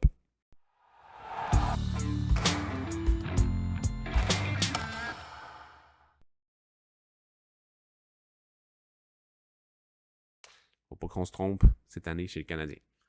Fait que ça fait le tour de mon top 64 plus 13 mentions honorables. J'ai quasiment plus de voix, donc c'était le temps que ça arrête. Puis mon chat, il arrête pas de miauler. Je sais pas si vous l'entendez. On va voir au montage, mais c'est pas grave.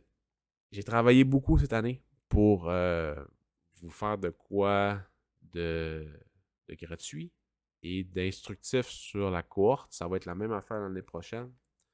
Pour la cohorte 2023, le Canadien va probablement avoir un très bon choix aussi l'année prochaine, selon les moves, selon les performances de l'équipe, mais ça serait très étonnant qu'il soit bon. Peu importe où le Canadien va repêcher, peu importe la cohorte, on va être là. C'est notre passion, c'est ça qu'on fait. C'est ça qu'on adore. Moi, le soir, une fois que mes 4 enfants, mes 4 jumeaux sont couchés, c'est ça que je fais. J'écoute du hockey.